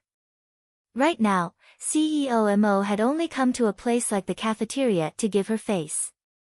If not for her, would Jinwan and Bai Wei have such an opportunity? However, although she was unhappy, Mo Jingshan was seated diagonally across from her. Ling Feifei controlled herself and did not continue dwelling on this problem. She only said, CEO Mo, why don't I go buy another bottle for you? No need. Mo Jingshan also picked up the fish bones on his plate, calmly replying. His gaze was very light. T University's cafeteria would always be bustling with noise during lunch break. But today, because of Mo Jingshan's presence, many of the students did not speak loudly or play around. After eating, they quietly filed out. It was rare for them to be so quiet. Ling Feifei had barely eaten anything. She truly felt that the food in the canteen was not very tasty. However, when she saw that Mo Jingshan didn't seem to dislike her at all, and his table manners were calm and elegant. Such a lofty man actually had such a mundane side to him. The more she looked at him, the more charming he became. After taking a few bites, Ling Feifei could not help but mutter, President Mo, don't blame me for being talkative, but you're really so handsome. After that, she continued to ask in a low voice, CEO Mo, are you married? Ahem. Jinwan suddenly coughed. He coughed as if he was choking. He turned to the ground and coughed a few times, then picked up the bottle of mineral water again. Mo Jingshan glanced at her. Jinwan avoided his eyes, held back her cough, and drank several mouthfuls of water. Ling Feifei was extremely displeased with Jinwan's despicable actions of intentionally diverting Mo Jingshan's attention. Jinwan, why are you coughing out of the blue? Can't you see that he's talking? The fish is too salty. Jinwan placed it in the water. You're still eating salty fish? It's salted fish. If it's not salty, how can it be called salted fish? Bai Wei said. Ling Feifei decided to ignore them. Her gaze stubbornly turned to Mo Jingshan. CEO Mo, is it convenient for me to answer my earlier question? Mo Jingshan's gaze was calm, gentle, and unhurried. I'm married. Ling Feifei's anxious and expectant expression immediately collapsed. First, she did not expect him to actually be married. Secondly, she did not expect him to answer so directly. It's such a pity that CEO Mo actually got married so early. What's there to pity about marriage? Mo Jingshan coldly glanced at her, his tone clear. I'm very fortunate to be able to marry my current wife. After having her, my once unchanging life has changed because of her. In my eyes, she is the most important person. Once a person walks through the world, they must have a pair of hands that will never leave. Only then will they not truly be alone. Jean Wan's eating movements gradually slowed down. She raised her eyes to look at the man sitting opposite her, only to see that his eyes were filled with a hint of warmth that she often saw. She actually did not know that when Mo Jingshan mentioned her in front of outsiders, he would actually be like this. It seems like CEO Mo really loves your wife. I'm so envious. Ling Feifei forced a smile. All of a sudden, she really wanted to know what kind of woman a man like Mo Jingshan would treat so attentively was like. Hearing the word really loves, Jean Wan's grip on her chopsticks tightened. In an instant, her heart seemed to be filled with boiling emotions. If she had not maintained her composure, she would have directly pounced into this man's embrace. Unfortunately, at this moment, a male student from Professor Lin's class walked into the cafeteria and bought a bottle of water. Just as he was about to leave, he suddenly spotted Jean Wan and smiled at her, revealing his white teeth. Jean Wan, I was wondering why I couldn't find you anywhere.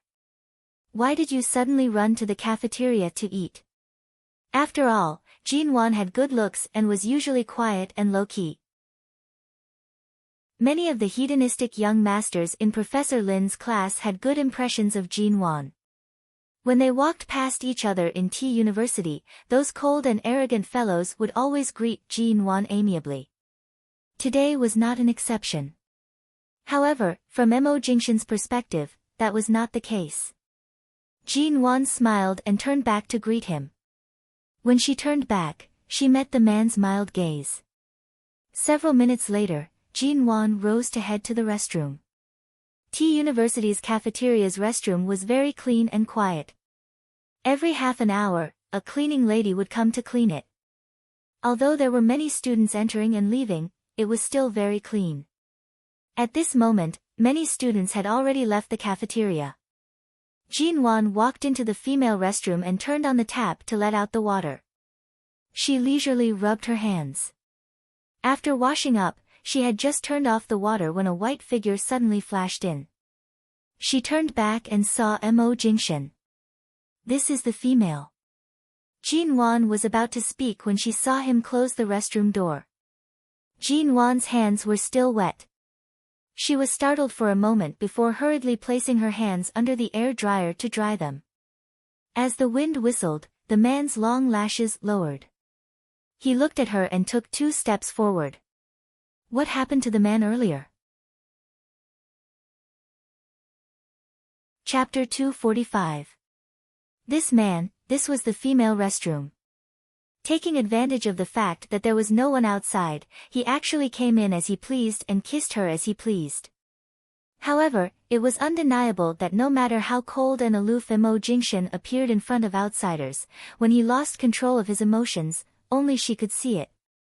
Thinking of this, Jean Wan's heart was filled with happiness. After being kissed and bitten, Jean Wan was still smiling. The man pinched her chin. You're still quite happy. Jean Wan feigned ignorance. What? The man's emotions were unreadable as he watched her calm expression. As expected, I shouldn't have let you come to T University from the start. This really wasn't a wise choice. Don't misunderstand. He's just a classmate. Normally, we'll see each other all the time. When we see each other, we should at least greet each other. Is that so? Why didn't he greet your other 2 classmates? Perhaps, I'm better looking. Jean Wan spoke the truth. In any case, she could not lie in front of Mo Jingshan. Any lies would be useless in front of him. It was rare for the little woman to be so narcissistic. Mo Jingshan coldly scolded, very proud of yourself. How am I proud of myself? Earlier on, I was almost moved by you. I had to force myself not to speak. Right now, can't you feel my excitement and my expression that's as warm as a spring breeze? Jean Wan leaned into his embrace. Since the restroom door was already closed, she should act coquettishly when it was time to act coquettishly. Otherwise, if Boss Missouri turned into a jealous king or something, things would not end well. The little woman's soft and fragrant body was pressed into his embrace. The man glanced at her with a hint of a smile. Is that so? Then can you feel my killing intent? All of a sudden, there was a knock on the restroom door. Jean Wan's expression turned solemn. She turned toward the door and saw that it had been locked from the inside. Ah! Why can't this door be opened? A female student spoke from outside. Perhaps it's broken again. Last week, the cafeteria restroom's lock seemed to have been broken. The school said that they had already found someone to fix it. Perhaps it's broken again. Forget it.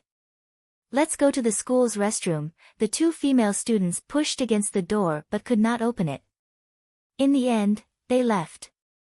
Jean Wan had just released a sigh of relief when the hand behind her waist suddenly lifted her up. Before she could react, the man abruptly kissed her again. The long and deep kiss made her soften instantly. He pressed the back of her head with one hand and held her slender waist with the other, bringing her forward. This kind of occasion, this kind of place, everything about this man made her want to hold him tightly in her world, not to be taken away by anyone, not to be shared with anyone. She instinctively stuck out her tongue to make a tentative response. The man paused, his eyes darkened inch by inch, and he mercilessly bit the tip of her tongue. The sweetness was stronger than the pain. Jean Wan raised her hands to hug the man's neck. In an instant, she was lifted up by him, placed on the sink, and kissed. When her breathing quickened, he saw the little woman's flushed neck and ears in the mirror behind her. Mo Jingshan's hands were placed on the edge of the sink, encircling her between him and the mirror. He bent down to look at her, his black eyes filled with undisguised aggression. There's still more than a month before you graduate. It seems like I can't leave T-City in the short term, he said slowly and huskily. Keep those people who are seeking death away from you, N. When Jean Wan was carried up, her clothes were slightly messy. The little woman was not dressed in the mature professional attire she wore in High City's studio. Jean Wan was only 21 years old. Her eyes were big and her skin was white. This simple and clean student attire made her appear like a high school student who had yet to reach adulthood. Right now, she was sitting in front of him. Her gaze was clean and innocent. Her slightly messy collar was slightly pulled open, revealing her collarbone. The softness hidden under her clothes rose and fell with her breathing. In an instant, he kissed her, and her red, translucent lips were exceptionally seductive. Seeing her like this, Mo Jingshan's lower body began to heat up. His Adam's apple bobbed, and he suppressed the desire to press her down here and do it properly. He calmed his breathing and slowly asked, "Must we maintain such a distance and relationship in T University?" "It's not necessary. It doesn't have to be like this. But as you can see, the students here all worship you. There are many girls like Ling Feifei. I still have to study here for more than a month. I don't want to be disturbed by them. In the past, I was always targeted by those rich young ladies in High City. It's not easy for me to live such a low-key and peaceful life. Anyway, I don't have much time left. Just cooperate with me." Jean Wan raised her arms and hugged the man's neck tightly. "You have to know how much weight the words Mo Jingshan's wife carry. I'll instantly become the target of public criticism. With me around, will you be afraid?" "Of course I won't be afraid. But I've seen too many envious, jealous, and hateful gazes since I was young. Right now, I'll just treat it as Mrs. Mo visiting T University incognito. Mr. Mo, you have to give me some face and let me play to my heart's content." Jean Wan leaned in and kissed his lips. When the man lowered his eyes to look at her, she said with some pride, "You can't always spend your time on me in T-City. There's still a Mo Corporation subsidiary company here. If there's a need, the company's management needs you to meet them. Furthermore, don't you think that if we directly publicize our relationship, it'll be too much to abuse the dogs?" Mo Jingshan snorted. Your Professor Lin isn't hidden. Professor Lin doesn't matter. He's an old man with high IQ. He knows what to say and what not to say. As for the other school leaders and students, forget it. What's wrong with that roommate of yours? Mo Jingshan carried Jin Wan down from the slightly wet and cold sink. Men usually did not pay much attention to the small squabbles between women. However, earlier on, Ling Feifei had been arguing with Jin Wan and the others. It was clear that their relationship did not seem like that of normal roommates. She's the one who called to find trouble with me that night. She's only 20 years old, but she behaves like an immature child. She's likely been spoiled by her family. I don't usually bicker with her. You can just ignore her. Does she always target you? Not really. It's just that she feels that I'm the manager of a small studio. She feels it's unfair that I'm living in the same dormitory as her, who's as beautiful as a flower, so she always wants to bully me. The man raised his brows. It's rare to find someone who has the instinct to bully you. Jin Wan. Chapter 246. The man watched her for a moment before leaning down to press his lips against hers. He used a hoarse and alluring voice to say, "Only I can bully you." Jin Wan, what kind of big truth was he spouting? If she was bullied, wasn't she bullied on the bed? Jin Wan's phone rang. Bai Wei was calling to rush her.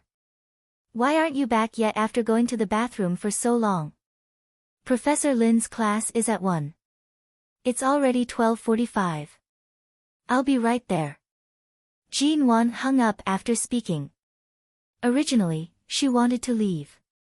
However, being held in the man's embrace, Jin Wan raised her head to kiss his chin. Hubby, you were especially handsome on stage today.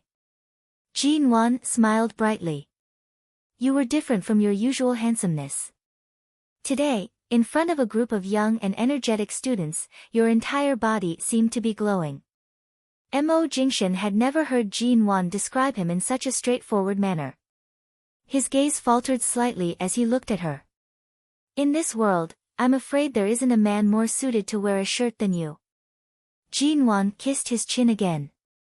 When you stood there and spoke, it really made one want to tear apart your shirt and pounce on you. The man's handsome brows rose slightly. His gaze was deep as he slowly said, I'll give you this chance tonight. Jin Wan did have the intention to take the initiative to seduce him. Who asked him to praise his wife in front of others? He was so charming. However, the man's words caused her to immediately break down. Her face was burning as she escaped from his embrace and headed out to open the door. The moment she opened the door, she saw Ling Feifei, who had appeared out of nowhere, staring at Jin Wan with an unhappy expression. She seemed to want to peer into the bathroom behind Jin Wan. Is CEO Mo here? Ling Feifei's senses were sharp as she glared at her. Jin Wan walked out, slowly closing the bathroom door behind her. No. No. Ling Feifei stepped forward. Earlier, I saw him head this way when he left. This isn't the cafeteria's exit. How could he not be here? Jin Wan calmly replied, earlier, he seemed to have passed by here. However, he definitely had to leave after using the bathroom. Could it be that he's staying here to eat? In the bathroom, Mo Jingshan, she thought that Feng Ling would be back after resting for a few days, but when Jin Wan called to ask, Feng Ling hoarsely said that she might need to rest for a few more days. Jin Wan was worried and directly went to Feng Ling's residence. After knocking for a long time, the door was finally opened. The moment she opened the door, Jin Wan's eyelids twitched. This was the first time she had seen Feng Ling look so haggard and out of sorts. She then noticed that her short hair was slightly messy and hesitated before entering. What's wrong? Are your injuries any better? Are you sick again or? I'm fine. Why are you here? Feng Ling turned around, avoiding Jin Wan's gaze. However, when Feng Ling turned around, Jin Wan saw that there seemed to be two particularly obvious red marks on Feng Ling's neck. Jin Wan immediately walked over and pulled Feng Ling back. Only then did she see the marks on her neck more clearly. Not only on her neck, but her collar was also slightly pulled open by Jin Wan. Around Feng Ling's collarbone, there were scattered marks. Jin Wan naturally recognized these marks. Every time Mo Jingshan lost control in bed and was especially forceful, she would wake up to find such marks on her body. However, Mo Jingshan usually cared about her feelings, so this was rare. Even if there were some marks, there wouldn't be too many. But Feng Ling's, it could be described as having suffered some kind of serious sexual assault. What happened? Jin Wan held her hand to prevent her from turning away. Seeing that Feng Ling's complexion was also very bad, she immediately pushed her to sit on the sofa and looked at her coldly and sternly. Haven't you been recuperating at home these days? Who was it? The answer clearly appeared in her mind, but Jin Wan felt that although Nan Heng's background was complicated, he was extremely calm and rational like Mo Jingshan. It shouldn't be possible for him, the answer was obvious in Jin Wan's eyes. Feng Ling looked into her eyes and did not speak or explain. It really was Nan Heng. Jin Wan raised her hand in disbelief to tug at Feng Ling's clothes, but Feng Ling gently pulled her away. Don't look, she said hoarsely. When did this happen? Yesterday. Last night. And it was during the day. What exactly did he want to do? He clearly knows that you're injured, yet he still treats you like this. Is he a beast? Jin Wan was so angry that she almost cursed. She forced herself to control herself to avoid agitating Feng Ling, who appeared to be in a bad condition. Feng Ling did not answer. After a moment of silence, she said, I asked for it. It was my words that agitated him. Otherwise, it wouldn't have come to this. I overestimated the way we interact. I can only blame myself. What exactly happened? Regardless of the relationship between the two of you, he can't treat you like this. What does this mean? Jin Wan pointed at the marks on Feng Ling's neck that appeared to have been bitten. They were not simple hickeys. This is called abuse. Abuse, do you understand? This is too much. She saw that Feng Ling's complexion was really bad. Furthermore, it seemed like she had just been bullied not too long ago. The room seemed to still be filled with the faint smell of tobacco from before the man left. Jin Wan stood up to open the windows. She suddenly caught a glimpse of the bedroom door. She abruptly walked over and saw the mess on the floor. Feng Ling's clothes were torn and scattered. Almost none of her clothes were intact. They were all thrown on the floor. Jin Wan pursed her lips. She turned to see Feng Ling standing up from the sofa. She seemed to be pouring a glass of water for Jin Wan. She saw that Feng Ling's walking posture was slightly awkward. It was clear that she was in excruciating pain. You don't need to pour water. I won't drink, Jin Wan said calmly. Jin Wan calmly said, Feng Ling, Mr. Mo, and I are your real employers now. No matter what kind of relationship you had with Nan Heng or what kind of entanglement you had, I don't care. But you're my woman. I can't just watch as my woman is bullied like this. Feng Ling still poured the water and placed the glass down. She then stood by the sofa and raised her eyes to look at Jin Wan. It seemed like she wanted to say something, but her lips moved and she chose to close her mouth. What do you want to say? Jin Wan saw that Feng Ling's condition was really bad. Her intuition told her that she wanted her help. Feng Ling's lips moved again. After a long time, she forced out a few hoarse words.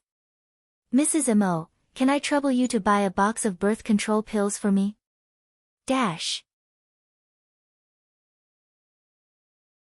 Chapter 247. This was the first time Jin Wan had bought a contraceptive pill. When she stood in the pharmacy, she didn't know what brand to buy. It wasn't until the pharmacy clerk brought her a pink box with only one pill in it that she took a closer look at it. Then her eyes glanced at the medicine counter next to her. Miss, do you need anything else? Do you have a pregnancy test? Yes, please wait a moment. I'll get it for you. When Jean Wan left the pharmacy, she held the contraceptive pills she bought for Feng Ling in one hand and the pregnancy test paper she bought for herself in the other. Although she didn't seem to be pregnant previously, she occasionally showed signs of early pregnancy. However, due to her cold body, she didn't consider whether she would get pregnant soon. Cold body was related to the cold womb. Although it didn't have much effect, the pregnancy rate would definitely be lower. Therefore, Jean Wan didn't take the possibility of pregnancy seriously. Since she came to the pharmacy today, she bought a pregnancy test and went back to take it. Returning to Feng Ling's residence, Feng Ling had already showered and changed her clothes. Except for the obvious marks on her neck that couldn't be covered, she looked no different. Do you want to move to my place these days? Jean Wan handed the medicine to her. She originally wanted to go into the bedroom to help her put away the clothes on the floor, but when she entered, she saw that the floor and bed had been cleaned. Although Feng Ling was used to living with those men, she really liked cleanliness. Today was the first time she saw such a scene. No, you and CEO Mo haven't been together for more than a month. You'd better enjoy your rare time alone. I'm fine here. I'll go back to school to accompany you after a few days of rest. I don't need to accompany you, but you can't stay here alone. What if Nanheng, he just flew to America? He won't come for the time being. Feng Ling's expression was calm. Jean Wan slowly frowned. Flew to America. He just bullied you like this, and in the blink of an eye, he'll fly back to America. Mrs. Mo, I don't want Mr. Mo to know about this matter. Otherwise, he might fire me because my matter has affected your mood. I don't plan to return to America, so. Feng Ling didn't explain but slightly pursed her lips. Rest well. I won't tell him. Jean Wan didn't hesitate at all. Only then did Feng Ling stop talking. She smiled at her, but clearly, she was not in the mood to smile. It could be seen that there must be a story between Feng Ling and Nanheng, but Feng Ling did not like to share too much about herself with others. Previously, in the condo, Feng Ling was able to talk about some of her past experiences, which could be considered as letting down some of her guard against Jean Wan, this employer or friend whom she was increasingly familiar with. However, she clearly did not intend to talk too much about her relationship with Nanheng. Or perhaps, there was something that was too obscure to mention. Jean Wan stayed at Feng Ling's place until 7 in the evening before leaving. In the end, she helped Feng Ling apply ice to the bruises on her neck and reminded her to apply ice every hour. After confirming that Feng Ling's mood and condition were stable, she finally left. At night, when Mo Jingshan entered the house, Jean Wan had just returned home. When he returned, Jean Wan was sitting on the sofa with a pillow in her hand. She was curled up into a ball and covered her eyes with her fingers, leaving only a small gap to look at the television screen. The man approached, his hand landing on her head.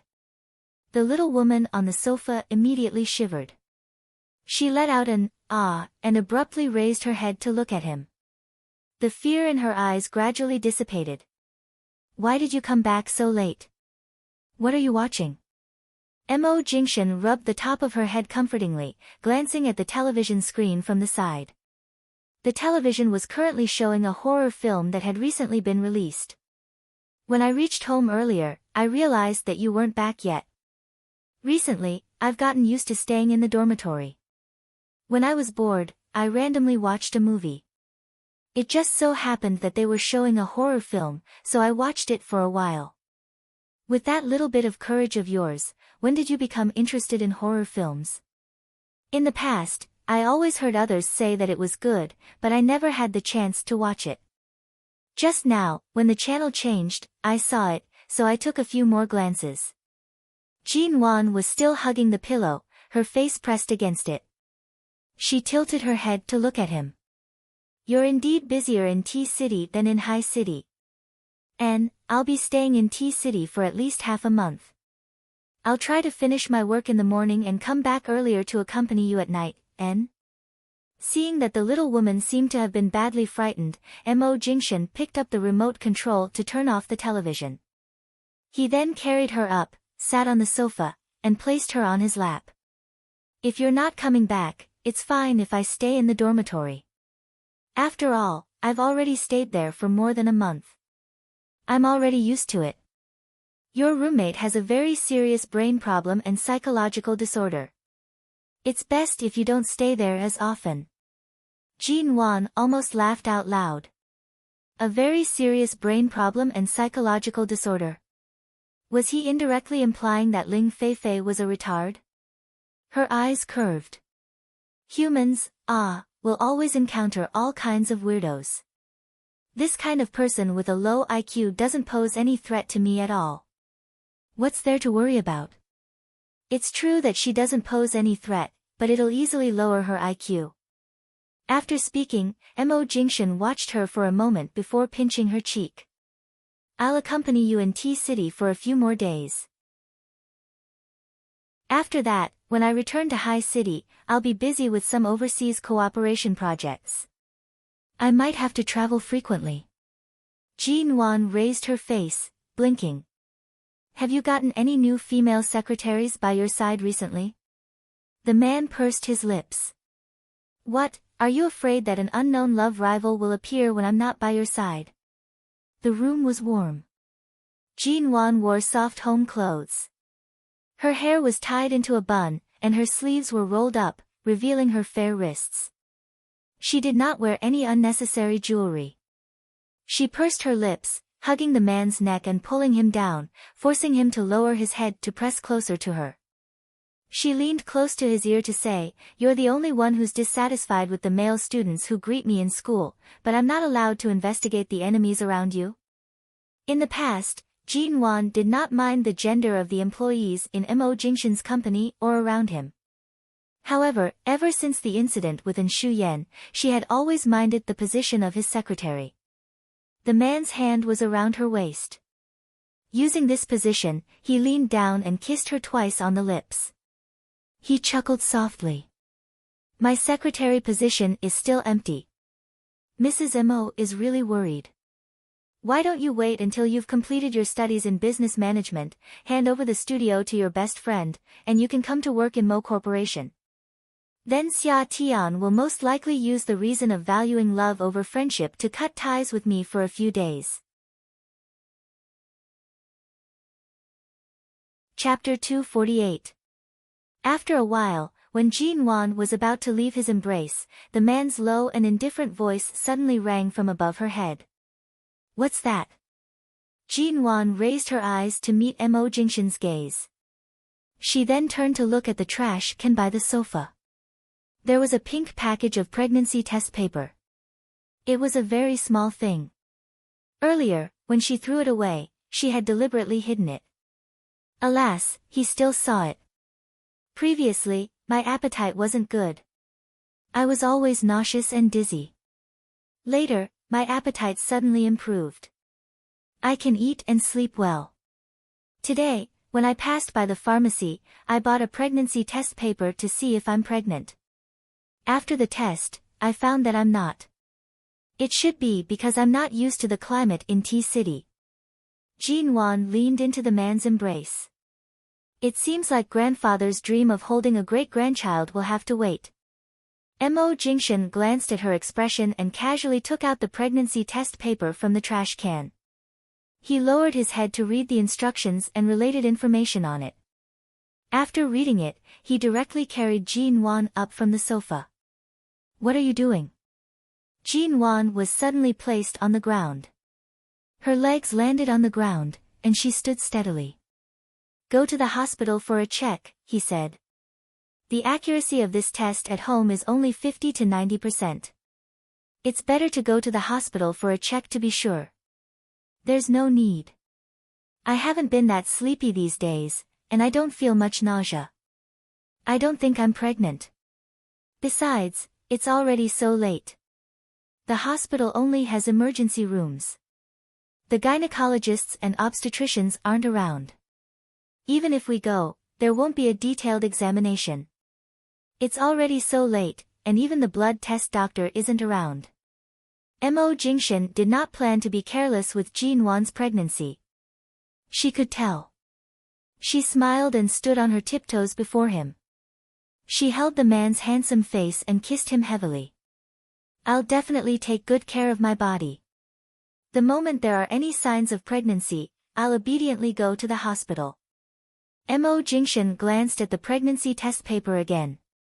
Jin Wan decided to show him the test result with only a red line that she had taken with her phone.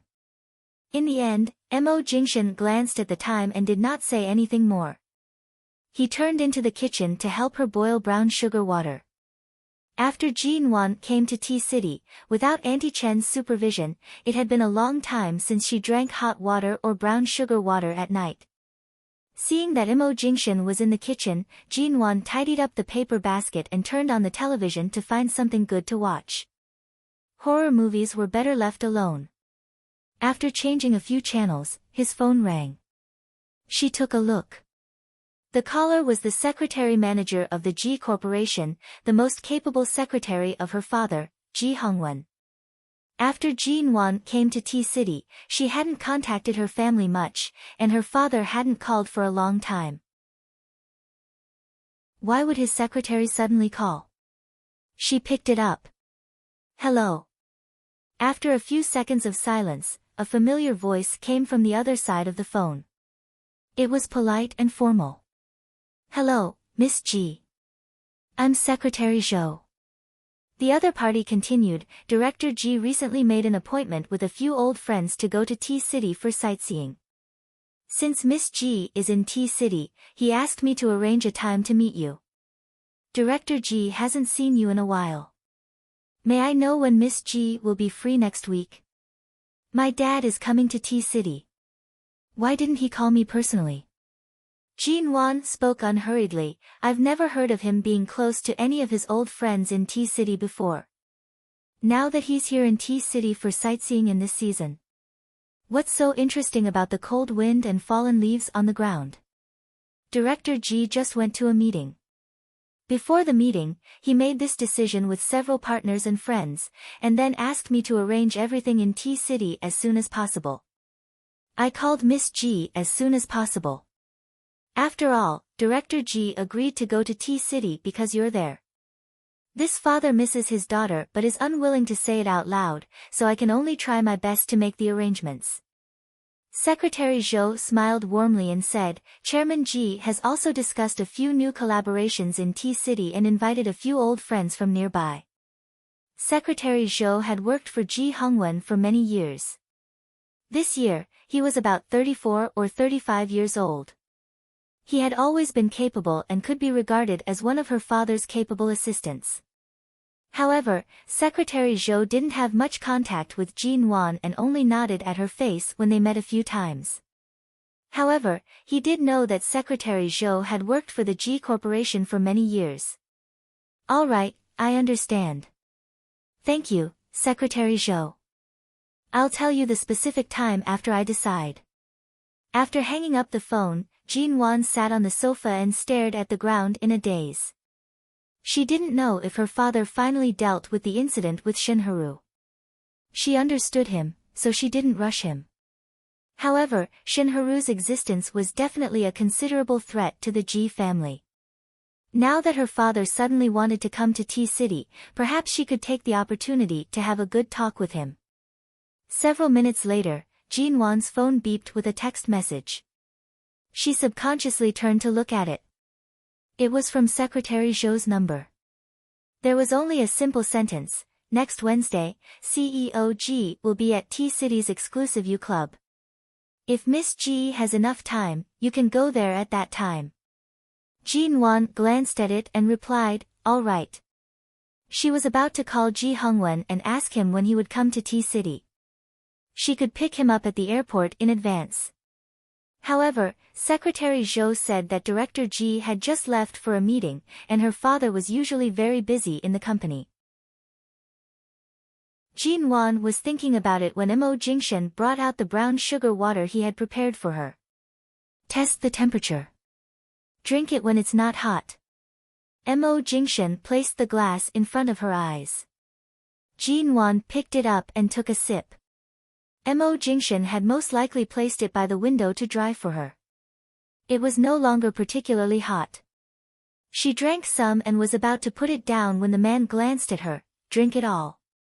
Jinwan could only raise the glass and finish it in one gulp. This brown sugar water had some ginger in it. After drinking it, Jinwan went to take a shower. It had already been an hour, but she could still feel the warmth in her stomach. She was about to close the window before going to bed when the man reached out and pulled her back. He carried her back to the bed. In the future, don't let the wind blow in before going to bed. I'll close it. Every time Mo Jingshan was by her side, he took good care of her. When he laid down, Jinwan leaned against his chest. She played with the man's hand as she said, "Your brown sugar water skills are even better than Auntie Chen's. Even if you're only self-sufficient during your time in America, you can't possibly know how to do this. You didn't specially learn it, did you?" Chapter 249. The bedside lamp fell. The light was dim, but Jinwan could still see the man's face clearly. She played with his palm, her fingers poking around in his palm. "This is the first time I've heard you talk about your mother. What kind of person is she?" To be able to live with Director Mo for a lifetime and obtain grandfather's love, she must be a woman with a high EQ, right? Mo Jingshan raised his brows, holding back a smile.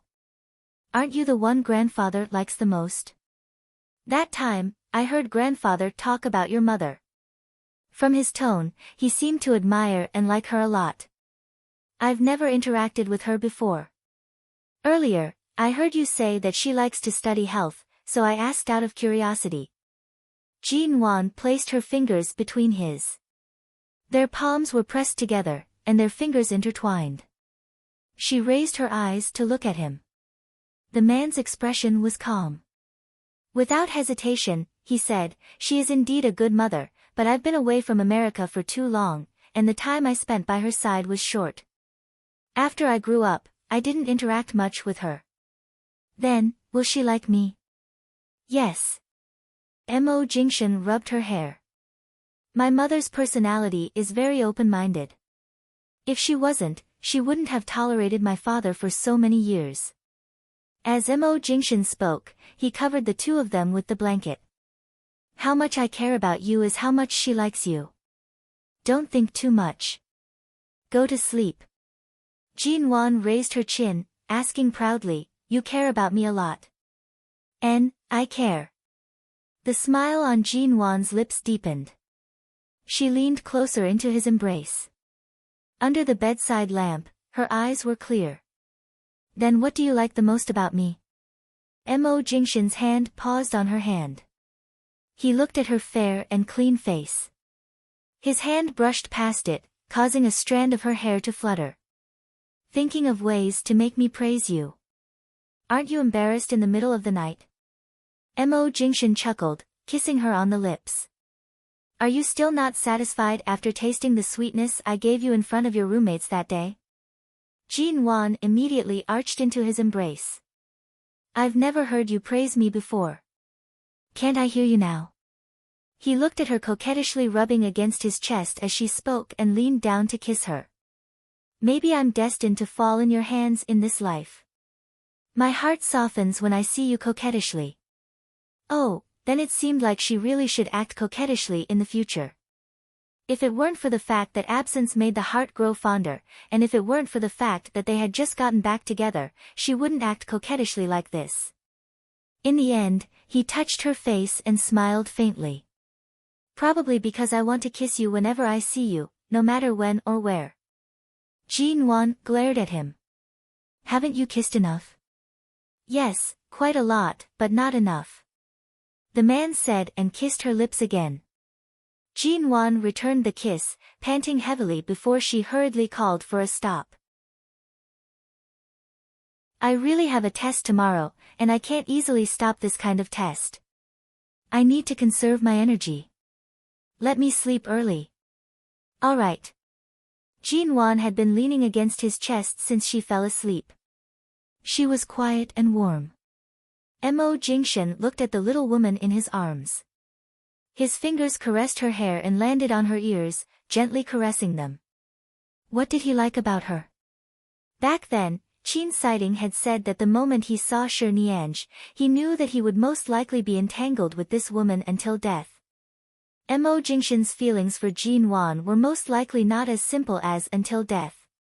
Ever since that night many years ago, when he was dragged ashore by this teenage girl on the Los Angeles River, and when this young girl performed CPR on him in the dark, he was destined to be entangled with her for the rest of his life. At that time, when he was unconscious, he heard her softly muttering while performing CPR, "Don't die, ah. This is the first time I've done something good in my life, and also the first time I've performed CPR. Look, I've even given you my first kiss.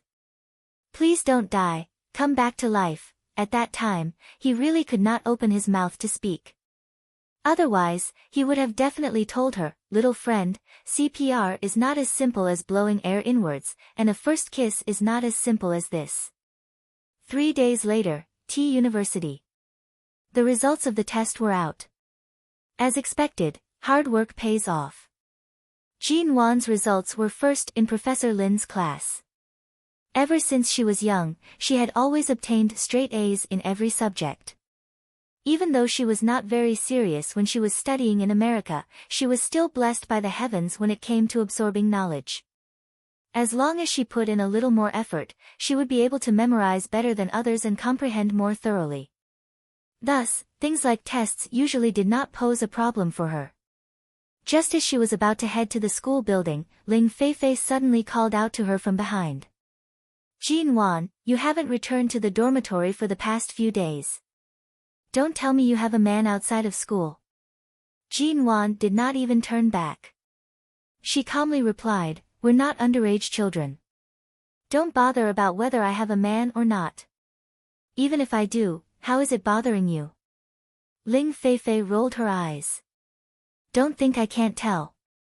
The last time CEO Mo was around, you kept trying to find an opportunity to speak to him. Later on, in the restroom, you must have found an opportunity to meet CEO Mo alone. Do you think that just because you're from High City, you can really speak to him? Why don't you take a good look at yourself in the mirror? Do you think you're worthy of him? In this world, it's not easy for the mentally handicapped to survive. You haven't even clearly seen your own nature, yet you've already handed a mirror to someone else. Are you afraid that your own face is too ugly and will scare yourself, or are you only capable of seeing others? Have you already reached a state of madness where you forget yourself? Ling Feifei, this is an illness.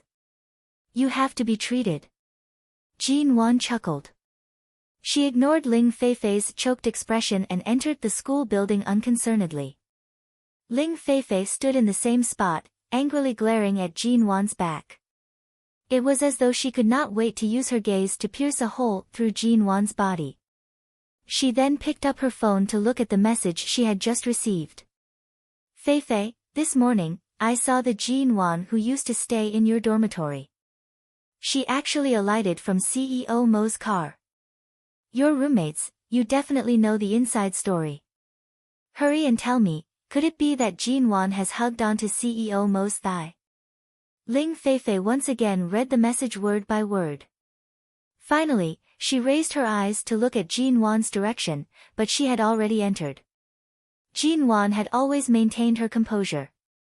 She had always kept everything under wraps and never revealed too much about herself.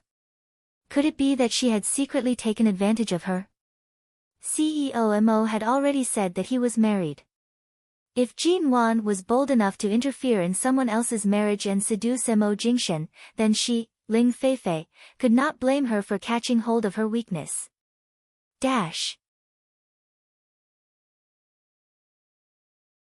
Chapter 250. Wednesday. Jinwan got out of the taxi and walked to the door of the luxurious Premium U clubhouse. Before she came, she called Ji Hongwen, but he didn't answer. Then she called Secretary Zhou, who said that Chairman Ji's cell phone was in his coat pocket and he was playing cards and drinking with several old friends. When Jean Wan arrived, she saw that the location of the clubhouse was quite good. Although her father was not a particularly low-key person, he usually chose relatively quiet themed clubhouses or antique restaurants that looked very grand. This was the first time he chose such a young place. However, there were too many rich people here, and this was one of the largest clubhouses in T-City. If her father wanted to come here to talk about cooperation or to meet old friends, he had no better place to go, so he chose this place. It was not impossible. When Jean Wan arrived, it was already past 7:00 in the evening. The clubhouse was not completely lively, and only a few people were walking in. Seeing the waiter standing inside, she was about to ask where room 18 was, but before she could ask, a hand suddenly reached out and held her arm. She turned her eyes sharply, only to see that it was a man in his 30s, dressed in a professional suit. "Are you Miss Ji?" Jean Wan looked at him warily. "You are." The man smiled politely. "I was sent by Chairman Ji to pick you up. Chairman Ji is waiting for you in the private room. Just follow me." From the beginning, the person who contacted Jean Wan was not her father. Even if Secretary Zhou was trustworthy, he was not as trustworthy as her father. Now the person who came to pick her up was a stranger. Jean Wan raised her eyebrows. "Are you sent by Chairman Ji? Did he bring a new assistant to T-City or something? Where is Secretary Zhou?" Her father was not such an unreliable person. Jean Wan became more and more vigilant. The man smiled politely and said in a calm tone, "Chairman Ji drank too much. Secretary Zhou is watching him in the private room. I'm Chairman Ji's new assistant. Miss Ji, even if you don't believe me, you should trust Secretary Zhou. She has been in the Ji Corporation for so many years. You can't not trust her. Besides, it's the first time I've met you, and I have no motive to hurt you. Are you worried?" Jean Wan didn't speak and looked at the bathroom not far away. "Okay, I came here in a hurry. Can I go to the bathroom to put on lipstick? Do you need to touch up your makeup to see your father?" "Of course. My father's old friend is here, isn't he? It's the most basic etiquette to touch up your makeup." The man nodded to her. "Okay. Of course." Jean Wan walked quickly into the bathroom with her cell phone in hand and called Mo Jingshan as soon as she entered. The call was quickly picked up. She knew that he was having a meeting at the subsidiary company.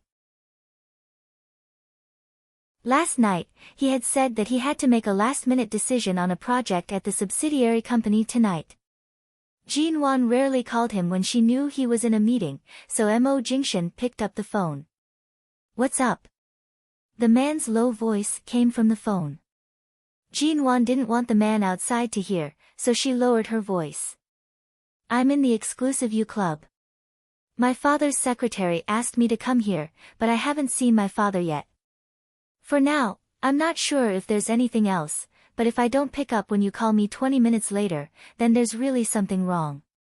Before Mo Jingshan could speak again, the man outside had come to the door of the bathroom.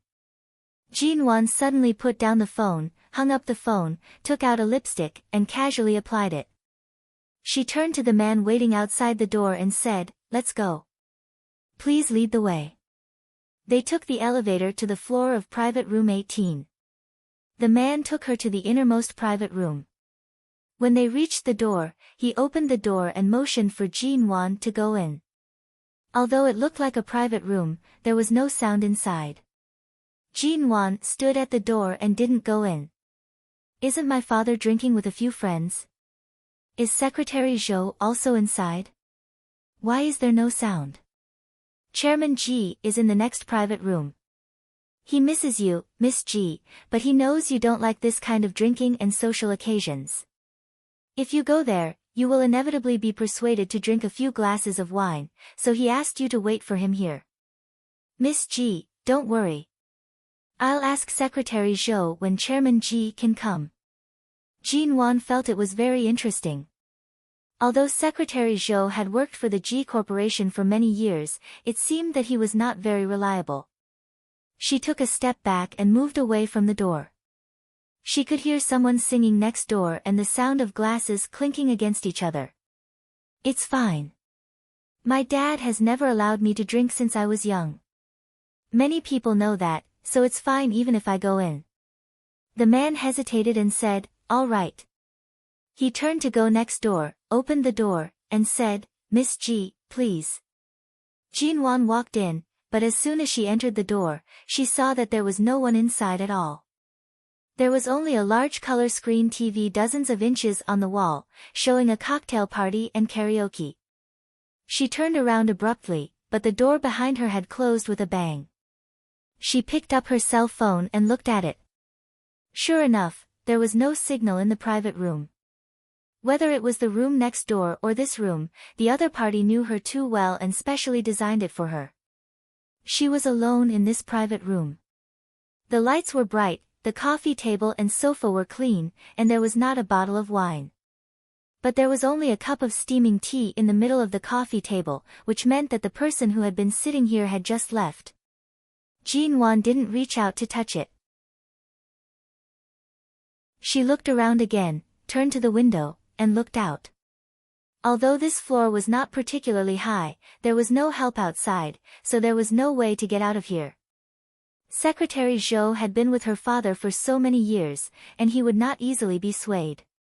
Who on earth had the ability to bribe Secretary Zhou? Suddenly, sleepiness came over her.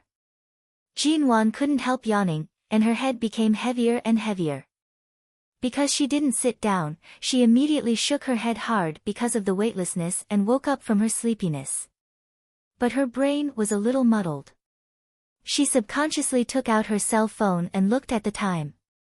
She had only been here for 5 minutes, and this happened. Sure enough, there was something wrong. Jin Wan turned to open the window, but before she got halfway, her body softened and she fell on the sofa. She touched her forehead, and a wave of dizziness came over her. Her head was heavy, and her vision was a little blurred. Jin Wan clenched her hands, digging her nails deep into her palms to keep herself awake. After experiencing so much, how could she not know this situation? Chapter 251. She was so dizzy that she tried to stand up several times but still fell onto the sofa. She struggled for a while and gave up. She pressed her eyebrows with one hand and picked up her cell phone to check the time with the other. She thought about it in a daze. Mo Jingshan must have heard what she said on the phone earlier, right? Her voice was very low, and he was in a meeting. Maybe he didn't hear it clearly. Jin Wan bit her lip and kept awake. She didn't know how long it had been. 1 minute, 2 minutes, or 10 minutes. Just as Jin Wan's consciousness was getting more and more muddled, suddenly, there was a loud bang from the door of the private room, which woke her up. Jin Wan raised her eyes and saw Mo Jingshan coming in. The man looked stern. When he saw Jin Wan lying on the sofa, his cold eyes swept around the private room and finally stopped on the teacup on the coffee table. The moment Jin Wan saw Mo Jingshan's face, she released a sigh of relief. Feeling the man's approach, it was a familiar and reassuring scent. Her muddled mind instantly cleared up. The man's hand touched her face. After confirming that she was fine, he saw that she was slightly dazed and immediately stood up. Just a few minutes later, the people outside the private room whom Jin Wan had never seen before all fell down in front of the door. Jin Wan turned to see that Mo Jingshan had opened the window of the private room to let in the wind from outside. She breathed the fresh air outside the window and felt much better. She supported herself to sit up and suddenly heard a text message on her cell phone. Sure enough, there was signal coming in when the door and window were opened. But the text message said that Mo Jingshan had called her 1 minute ago, 2 minutes ago, 3 minutes ago. In this short period of 10 minutes, Mo Jingshan's phone calls did not stop. Jin Wan sobered up, saw the people outside the door, and heard Mo Jingshan's cold voice methodically. I'm not interested in who the person in charge of your club is, but I don't think your boss wants me to know who he is. Then the people who followed Mo Jingshan went to the bathroom on this floor to find a few rags and stuffed the mouths of the people on the ground. At this time, Jin Wan's cell phone rang again.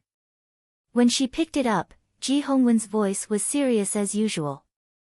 Nwan, did you call me before? From his tone, it was obvious that he didn't know what had happened in T-City. Dad, are you in High City or T-City? Jin Wan asked. How did you know I was in T-City? Recently, the company has a business partner from T-City. I came over to take a look, but I was in a hurry and didn't have time to visit you. Who told you about this? Where are you now? I'm at the hotel arranged by my business partner. I can't find the time right now. My business partner's car is already waiting downstairs. If I can squeeze out some time before returning to High City, I'll go to T University to see you. Dad, you go ahead with your work. I'm fine. Are you sure? Girl, you rarely call me. My phone was in my pocket and I didn't notice when I pressed the mute button. That's why I saw the missed call. Yes, I'm fine. After speaking, without waiting for Ji Hongwen to ask again, Jin Wan quickly hung up to prevent him from worrying. The reason why she believed Secretary Zhou's words was that she had texted Ji Hongwen's assistant when she was chatting with Xia Tian over the weekend. She had asked the assistant about Ji Hongwen's recent schedule, and the assistant had confirmed that he indeed had a schedule in T-City. She didn't expect that the person behind the scenes knew everything about the Ji family better than she did and knew who Jin Wan often interacted with and trusted. The Ji Corporation's network had always been simple, and Secretary Zhou's actions had always been reassuring. She suddenly felt a chill on her head. Stimulated by the chill, Jin Wan instantly sobered up. She raised her head to see the man who was putting a towel wrapped in an ice pack on her head. She subconsciously raised her hand to hold the towel on her head. She had been sitting on the sofa since she received the call and didn't have the strength to get up. She didn't notice when the people who had been restrained in front of the door were taken out. She just looked at the handsome and cold face of the man in front of her. Are you better? Mo Jingshan moved his hand away from her head and watched her compress her head with an ice pack and a towel. Jin Wan nodded. Fortunately, I called you in advance. Otherwise, I don't know what would have happened. At this time, there was a noise outside the door. It seemed that the person in charge of the club was called out by Mo Jingshan's men. Mo Jingshan looked at her for a while and touched her head. It's all right. Leave when you're sober. We'll talk about it when we get back. Jin Wan responded with an N. Right now, although she did not have much strength in her body, the fresh air in the private room and the chill on her head allowed her to regain a clear mind. Jin Wan briefly told him about the call she received from Secretary Zhou and what happened after she came here today. Mo Jingshan looked at her and said flatly, someone can bribe Secretary Zhou and trick you into coming here in the name of your father. Ji Mengran, Secretary Zhou, Shinharu, or someone else. I'll find out who it is. Who do you think it is? The sound outside had gone far away. Jin Wan couldn't hear how Mo Jingshan's men were going to deal with this club, but she didn't think they would let it go so easily. Mo Jingshan touched her cold forehead again to prevent her from harming her body. He took the towel and ice pack from her hands and threw them on the coffee table. The Ji family is only so big. If it's not the old, then it's the young. Who else could it be? Stay here. When you feel better, wait for me. I'm going to solve the problem of this club. With that, he asked her to sit down on the sofa, took off his suit jacket and put it on her. He patted her shoulder reassuringly and then closed the door and went out. The men in black suits were Mo Jingshan's men. They had called up the list of all the private rooms booked here from the person in charge of the club. When they saw Mo Jingshan coming out, they handed the list to him. Not long after, the young girl hiding in a private room not far away was taken out. When she was dragged out, she was still cursing and struggling. When she turned to see the man who was unbuttoning his shirt and pacing towards her, her expression froze. Perhaps because she never wanted to do too much in front of Mo Jingshan, Ji Mengran didn't expect that Mo Jingshan would come in such a short time. The man's cold eyes fell on her face. He clearly didn't look surprised at Ji Mengran, who had just been caught. As soon as her eyes met Mo Jingshan's, Ji Mengran froze. Pressed by the men in black suits in the corridor, it took her more than 10 seconds to come to herself. Brother Jingshan. Ji Mengran's face turned pale. Why are you here? Chapter 252. Mo Jingshan stood there. He had given his suit jacket to Jin Wan, and he only wore a black shirt inside. He stood calmly and indifferently. He only glanced at her coldly before turning to speak to his subordinates. He did not look at Ji Mengran again. Call the mastermind behind you out. When Mo Jingshan finally looked at her, his tone was cold and indifferent. It was clear that he did not intend to say a single word to her. Ji Mengran was already used to his coldness and arrogance. Now that she was pressed down by his men and couldn't move, she was instantly angered. She glared at him. What mastermind? I've been going against Jin Wan for a long time. What mastermind could I have? Isn't the mastermind me? Isn't that how you guys usually look at me? Ji Mengran's emotions were a little agitated. When she spoke, she was almost roaring. However, the man standing in front of her remained calm and indifferent without the slightest reaction. She instantly felt that she would forever be a dancing clown in front of him. Ji Mengran's embarrassment turned into anger. I just can't stand Jin Wan. I just don't like to see the two of you pretending to be happy together without any qualms. Since you've caught him, you can do whatever you want with him. She was relying on her identity as Jin Wan's biological sister and the fact that Ji Hongwen and the Ji family were still around. Mo Jingshan would not lay a hand on her, let alone kill her. Mo Jingshan glanced at her indifferently. To be able to use you as a gun, how long has that person been unable to do anything to Jin Wan? How could he let a smart woman like you stand out to make trouble? Mo Jingshan. Ji Mengran instantly felt as if she had been insulted and said angrily, do you know how much I like you? Is it wrong that I like you? But you've never been stingy enough to look at me. Since it was a marriage alliance, why did the Ji family and the Mo family choose Jin Wan? Where am I lacking?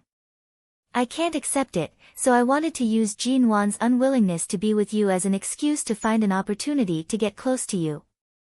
The person who denied your marriage was Jin Wan. Back then, the one who did not know how to cherish was also Jin Wan. But you've been protecting her all along. Why? Why did you treat her so well from the moment you married her? Why can I only watch from afar? Where am I lacking? Mo Jingshan's smile was cold and clear. You're far from it. You. Ji Mengran bit her lower lip angrily and glanced at the men around her. She opened her mouth and said to the man who was a few meters away from her, far from it. She is indeed far worse than me. If it was just a marriage between the Ji and Mo families, Jin Wan wouldn't be worthy at all. She's not even my father's blood relative. All of a sudden, the door to the private room behind Mo Jingshan opened. Jin Wan walked out and approached quickly. Pa! There was a loud slap. Even the men in black suits who were used to being calm all the time turned to look at her. Mo Jingshan's calm gaze landed on Ji Mengran's reddened face. His cold and indifferent gaze did not contain the slightest bit of warmth. Ji Mengran could not believe that she had actually been hit by Jin Wan again. Her eyes widened in disbelief. Ji Mengran's nails, which she had just done half a month ago, dug into her palms. She glared at Jin Wan. Jin Wan, the slap you gave me before, I'll definitely return it to you tenfold, 100-fold. Don't even think about having peace in this lifetime. When had she, Ji Mengran, ever been stepped on like this? Back then at the Ji family, in front of her father, it was fine if Jin-won dared to hit her. But now, she actually dared to hit her in front of Mo Jingshan. In the past, in front of Mo Jingshan, she would at most be ridiculed. Ji Mengran immediately exploded. Like a shrew, she struggled to break free from the men's hands and pounced toward Jin-won. Her stance was clearly even fiercer than when she was at the Ji family in High City. Just as Ji Mengran was struggling too hard and was screaming in pain from being held down by the men, a figure suddenly appeared by the elevator. Seeing the figure approaching, Jin-won instantly frowned. At the same time, Ji Mengran was pulled back by the person who approached and fell into the man's chest. However, the man did not gently press her down and did not allow her to struggle. At the same time, the man's sharp eyes swept the corridor and did not linger on Jin-won's face.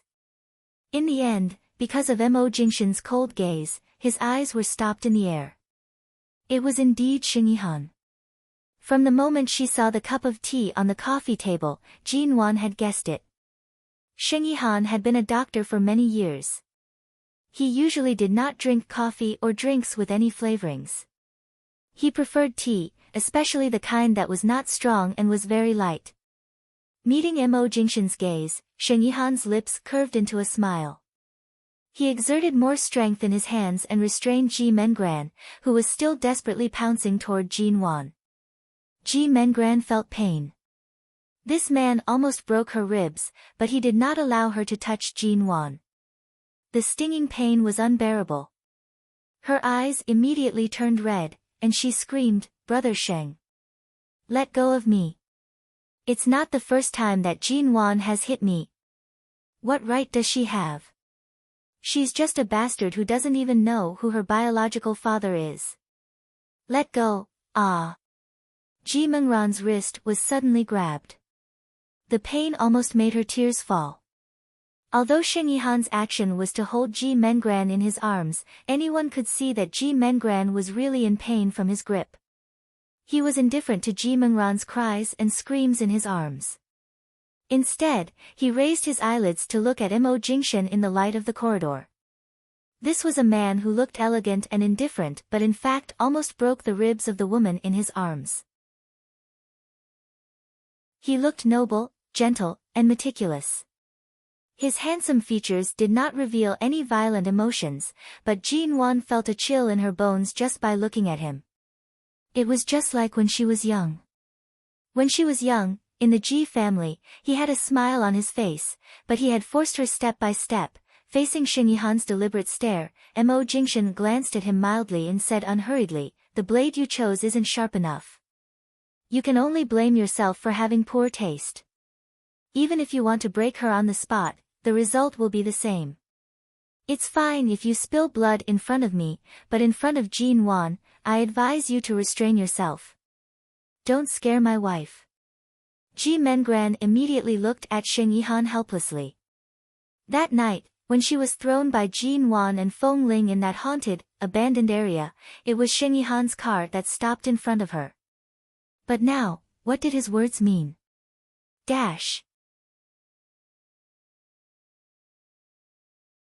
Chapter 253. Shin Yi-han smiled mockingly.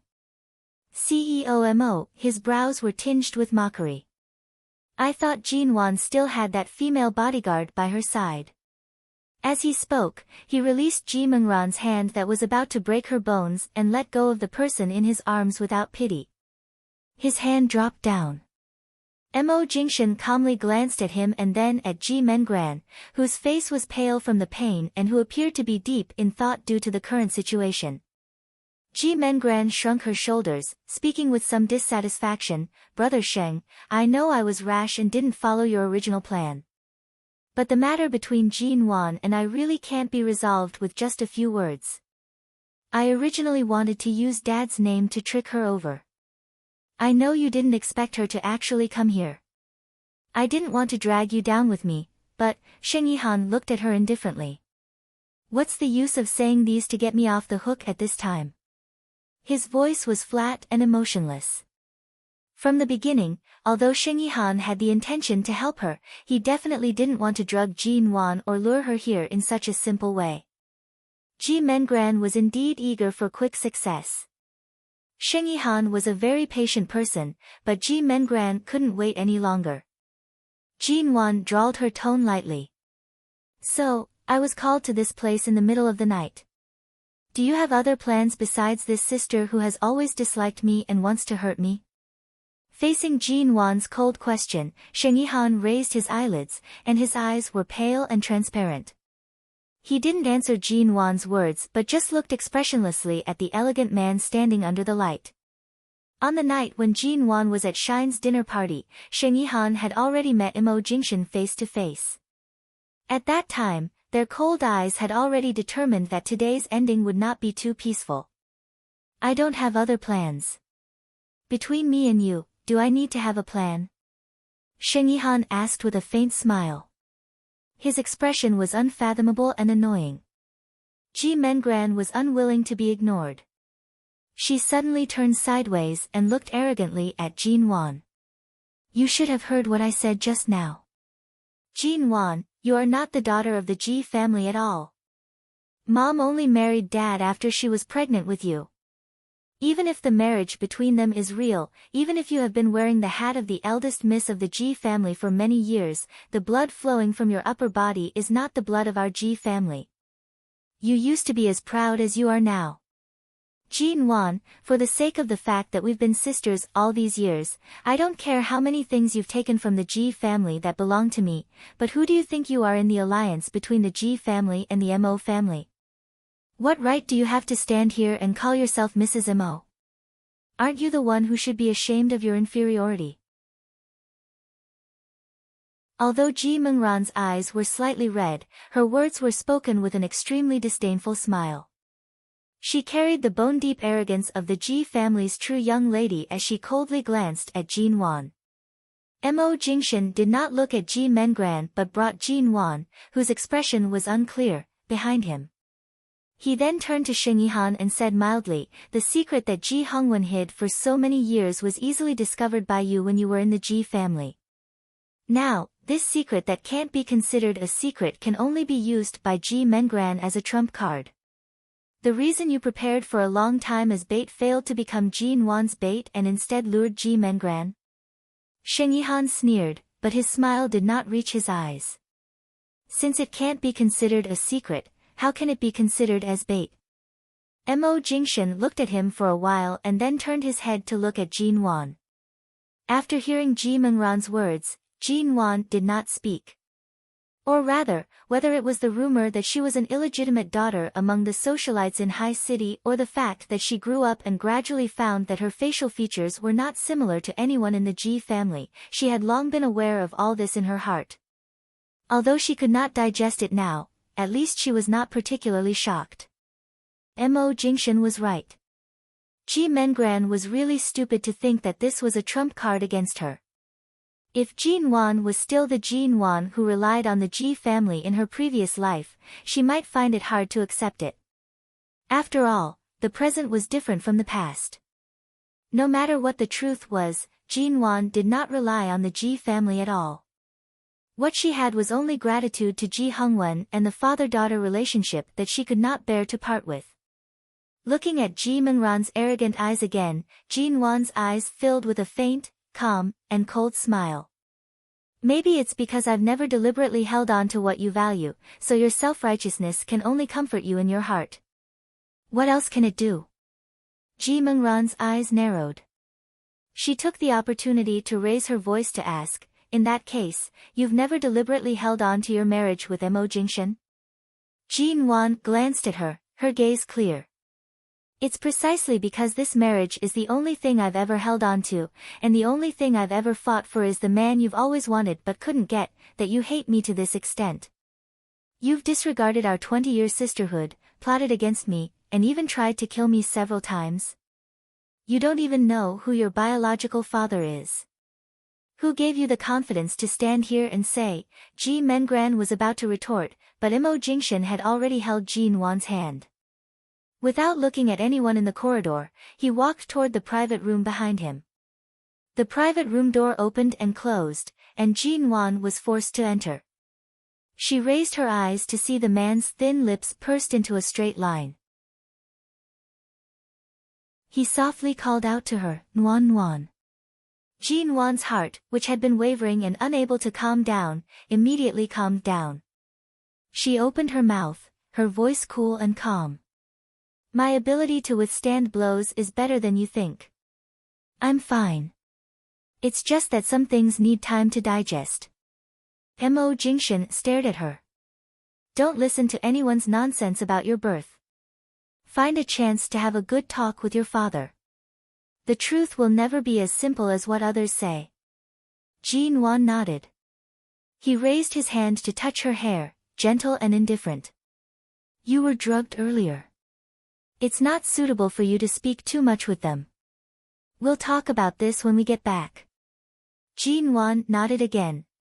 She was not at a loss, but at such a time, she still listened to Mo Jingshan's arrangements. After all, he was considerate of her emotions. Coincidentally, she did not wish to be at daggers drawn with Ji Mengran. Although she did not feel much, her body was still weak. She allowed him to hold her, but did not let her go out.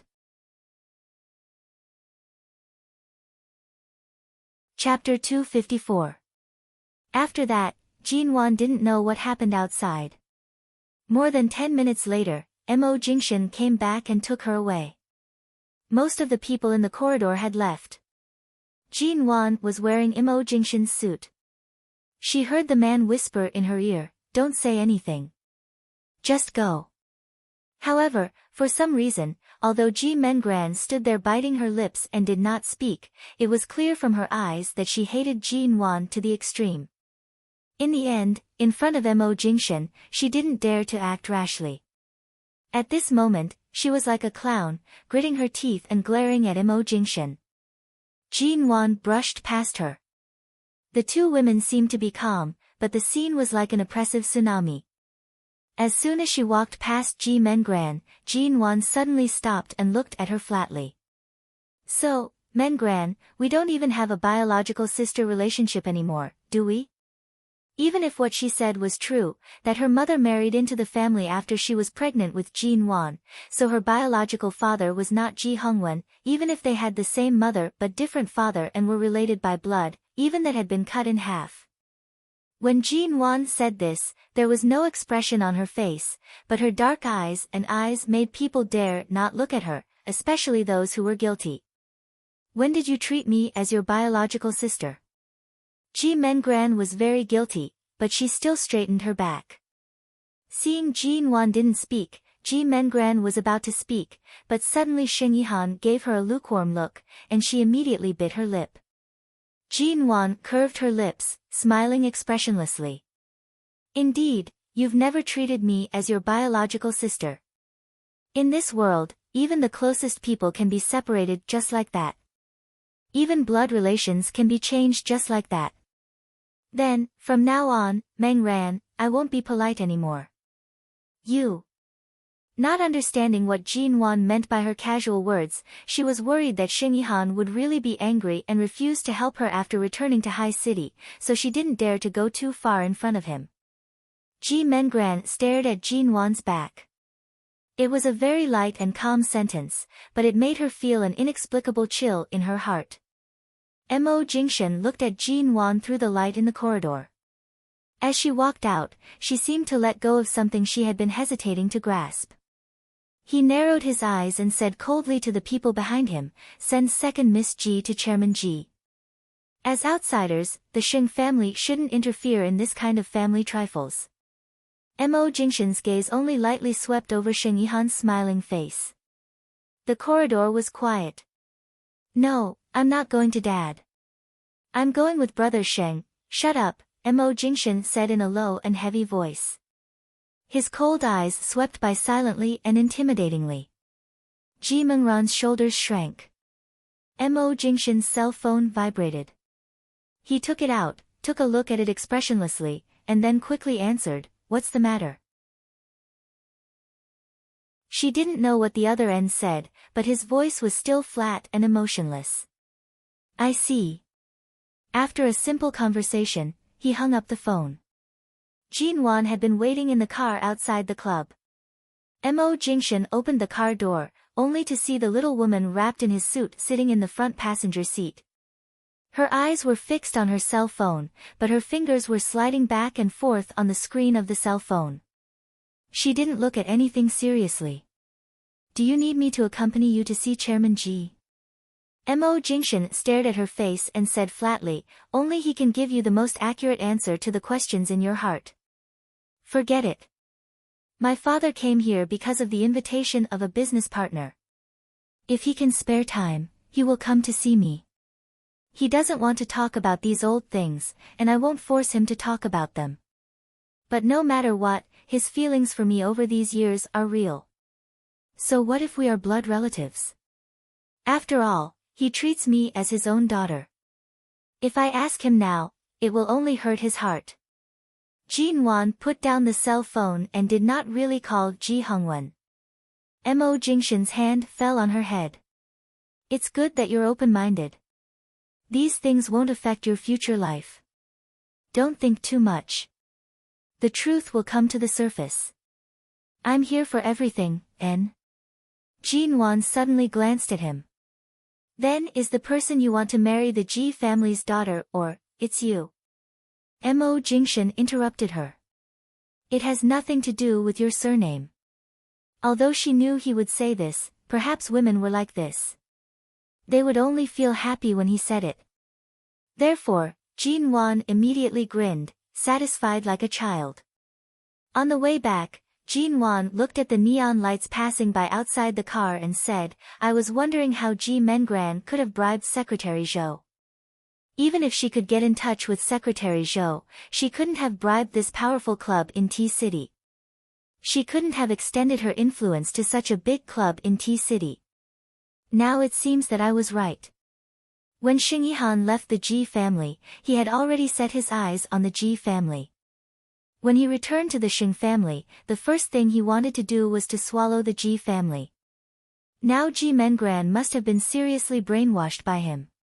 Even if she was sold by him, she would still happily count the money for him. It's not you who will be sold. The current situation of the Ji family has nothing to do with you. Hearing the man's words, Jinwan subconsciously turned to look at him. Mo Jingshan stared ahead and drove carefully.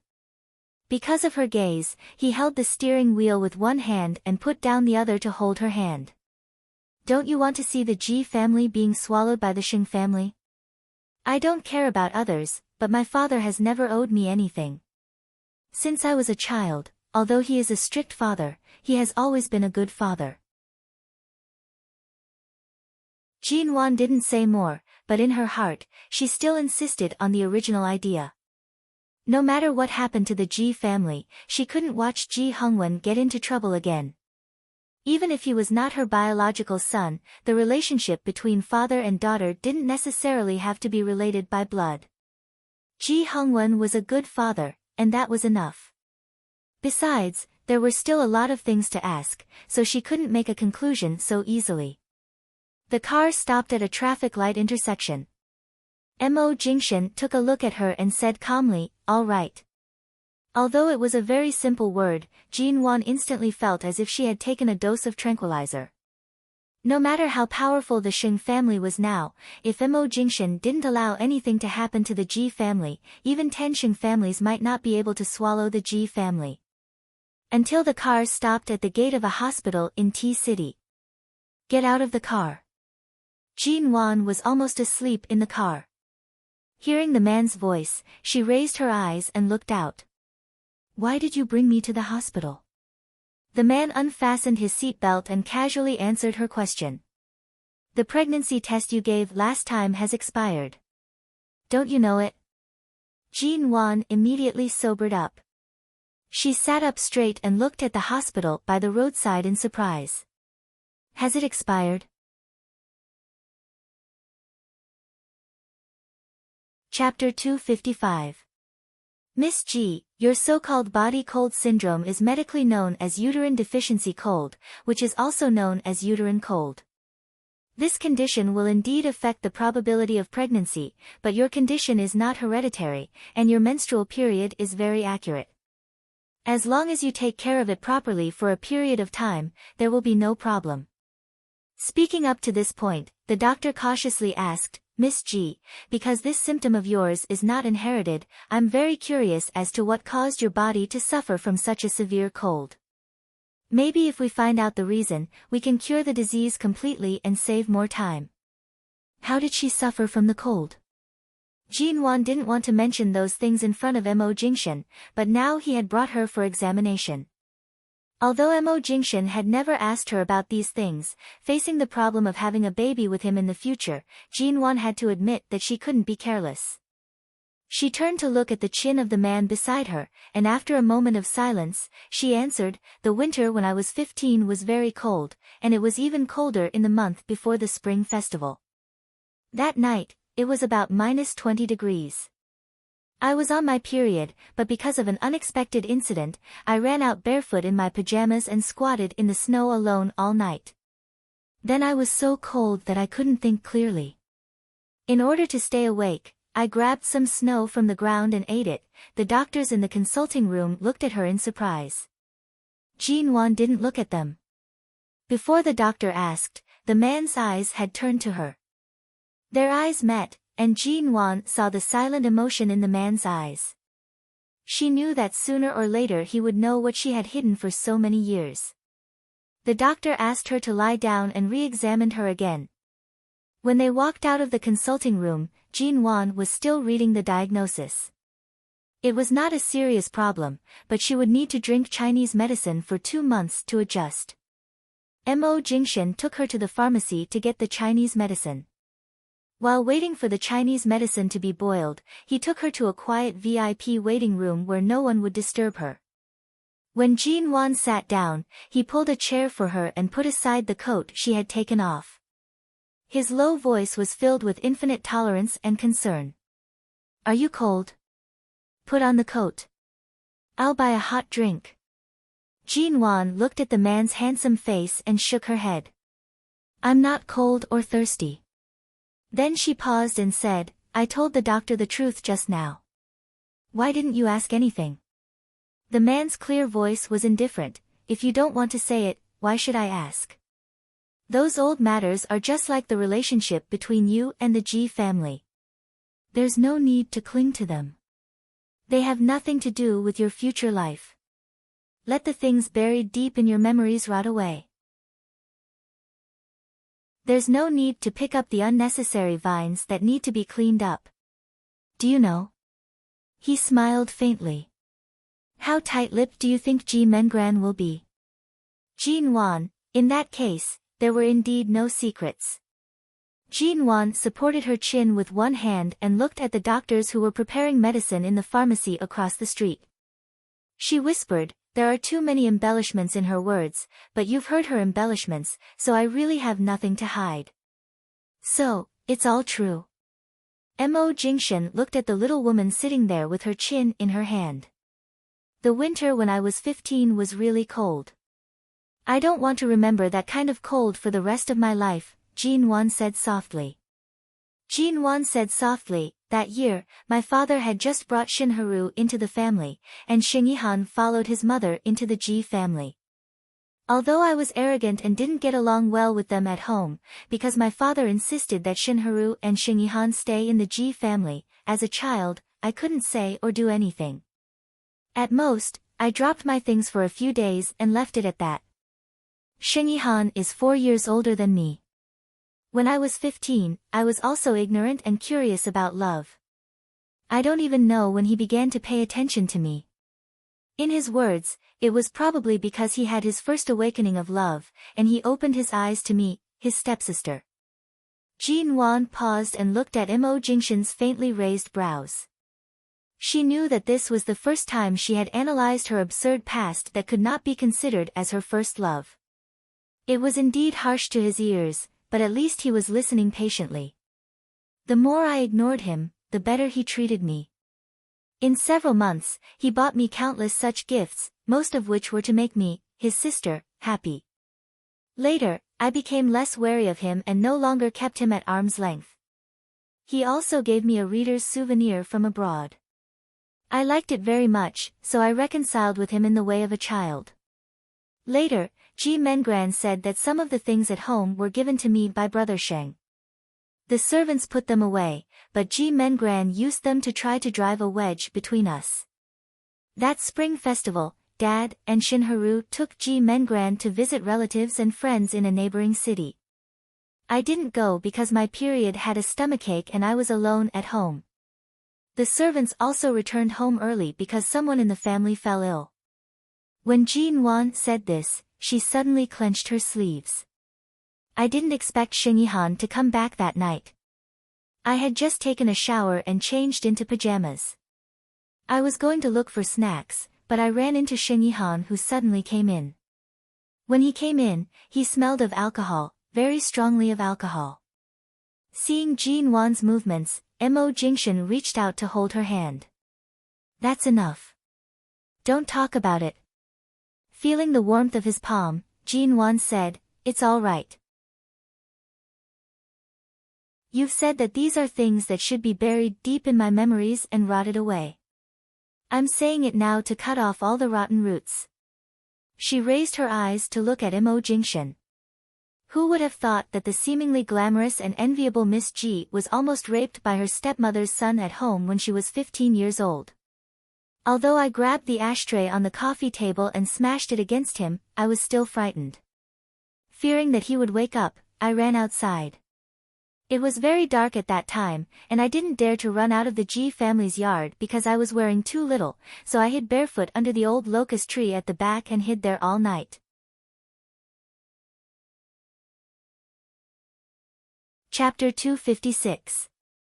Even though my struggle was effective and nothing irreparable happened, even though he stayed outside my ward for 3 whole days after he regained consciousness, even though he didn't eat or drink during the 48 hours I was in critical condition, and even though I was unconscious for several days, to me, the damage he caused was irreparable. So what if he was drunk at the time? That's not a reason. Jin Wan said flatly. My father was furious about this. At first, he admired this stepson and didn't mind that he was the Shing family's illegitimate son. But after that incident, the Ji family had no place for Xing Yihan. Shinharu also expressed that she wanted to sever the mother-son relationship. I stayed in the hospital for 2 months before I returned home. To uphold justice for me, my father kicked Xing Yihan out of the Ji family in front of me. At that time, Mengran cried and said that Brother Sheng was drunk and didn't do it on purpose. She even tried to plead for him, but my father was really furious. He even warned Shinharu that if she dared to have any contact with this son again, he would kick her out of the Ji family as well. In order not to let this shadow haunt me, my father made Xing Yihan's name a taboo in the Ji family. No one dared to mention it. Later, I went to America to study and broadened my horizons. I didn't think about those things anymore.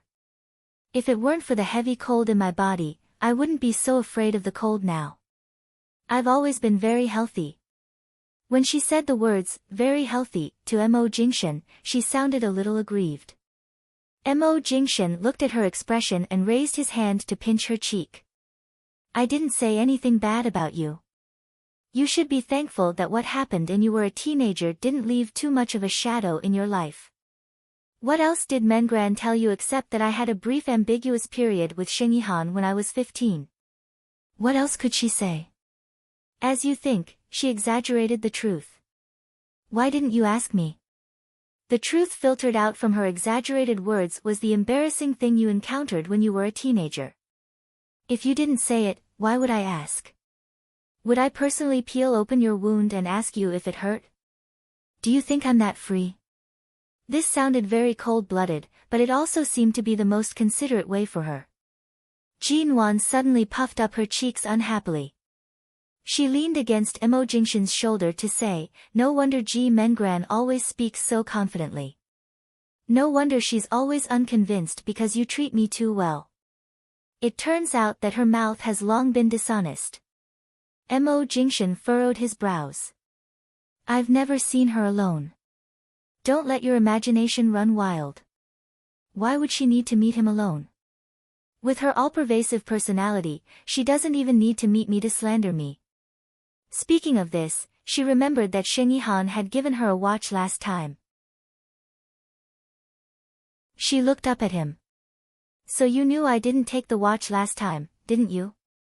The man stared at her. He knew that you wouldn't accept it, but he still gave it to you. The meaning of the watch is the bridge of lovers. Who do you think he was trying to disgust? That's true, Nguyen. He suddenly called her name. In the future, if he meets you again, or if he has any suspicious movements, tell me directly. Don't bear it alone. What did you guys talk about outside today? Will he still look for me? I just want you to remember, just in case. Jin Wan looked at his handsome face. She pursed her lips for a long time and suddenly kissed his chin. Why do you sound so calm when you hear that I was almost raped when I was young? Shouldn't you be extremely angry and want to kill someone right now? That's how it is in the movies. Even if I've already hacked him into pieces in my heart, what has already happened cannot be stopped. Mo Jingshan patted the top of her head. His voice was calm, but there was a hint of coldness hidden in it. Don't be anxious. I'll get it back for you one by one. Jin Wan suddenly smiled. She hugged him with both hands in his embrace. My dear hubby. I love you, Jin Wan said seriously in his embrace. The last time she said this, she was acting coquettishly. This time, she really said it from the bottom of her heart. The man smiled and reached out to hug her. He touched her head and chuckled softly. I didn't ask you to come to T-City. I didn't see any results, but you've learned how to confess. At this moment, the doctor from the pharmacy came over to check the list of Chinese medicine. Mo Jingshan had Jin Wan sit there and got up to negotiate with the doctor. 4 hours later, it was already midnight. He finally got the decocted medicine and drove back to the condo. Mo Jingshan really did not let him handle the torture of waiting in the hospital. Jin Wan did not have to worry at all. She sat in the waiting room and slept for a while before taking the car home. After returning home, the man coaxed her to drink the medicine. At 1:00 in the morning, she drowsily held the bowl and drank it. It was so bitter that she almost cried. When she raised her eyes, she saw Mo Jingshan watching her. It was clear that if she dared to spit out a mouthful, he would take out another bag of medicine for her to drink. In the end, Mo Jingshan saw that she pinched her nose and drank the entire bowl of medicine. The color in his eyes warmed. That's good. Go take a shower and sleep. Jin Wan finally got it. She climbed onto the bed and lifted the quilt to sleep.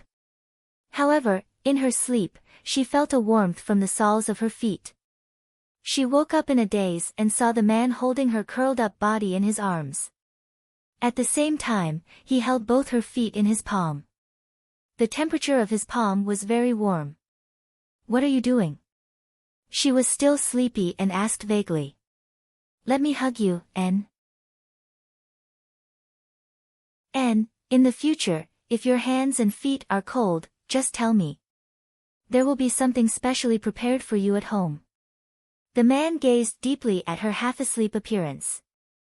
Every time this little woman woke up in the middle of sleep, her drowsy appearance was especially tempting. His Adam's apple moved up and down. When she nodded with an N in response, he bent down to kiss her brows. 2 words came out of his throat, go to sleep. Mo Jingshan would be staying in T-City for half a month. During this time, Jin Wan had no chance to return to the dormitory. Of course, it could also be said that she had no intention of returning to the dormitory. After Boss Missouri returned to the condo after work, the first thing he did was to cook for her. This was a treatment that she did not receive even when they were in High City. However, it was impossible for Mo Jingshan to personally buy the ingredients. The ingredients were all delivered by the auntie he hired every day. He would wash them in the kitchen and leave them in the kitchen. Chapter 257. On this side, Jin Wan ran back and forth to help Mo Jingshan. Previously, she thought she could keep this man's stomach with her cooking skills. But now, she was kept by him. Do you want a plate? Do you still have vegetables to wash? Do you want to cut the ginger for you? What about garlic? Do you want it? She was doing all these chores now, and she had forced herself to do it. Otherwise, Mo Jingshan would basically let her sit on the sofa and watch TV, not allowing her to touch anything.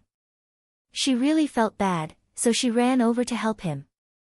During the meal, Mo Jingshan glanced at Jin Wan, who was enjoying the food with her cheeks puffed up, saying, "This weekend, several leaders from T-City's Teaching Tools Bureau have an appointment with the leaders of T University.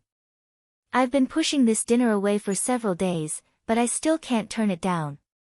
Do you want to go with me?" School leaders.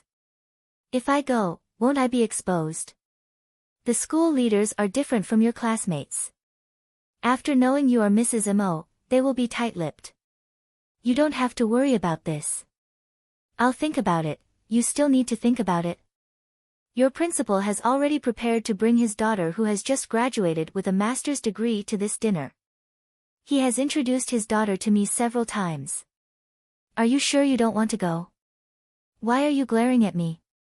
Mo Jingshan, don't you think you have too many rotten peach blossoms? Which rotten peach blossoms have I seen too many? Jin Wan chewed hard in her mouth, realizing that if she hadn't insisted on coming to T University, Mo Jingshan would not have been so close to T University. If he hadn't approached the principal, he wouldn't have been delusional enough to introduce his own daughter to him. But in the end, wasn't it because he was too attractive to women? TSK, she really wished he could be like some religious people who covered their entire body and only revealed a pair of eyes to walk the world. Perhaps then he would attract fewer peach blossoms. If I go, do I have to introduce myself? Do you think I'm a new student?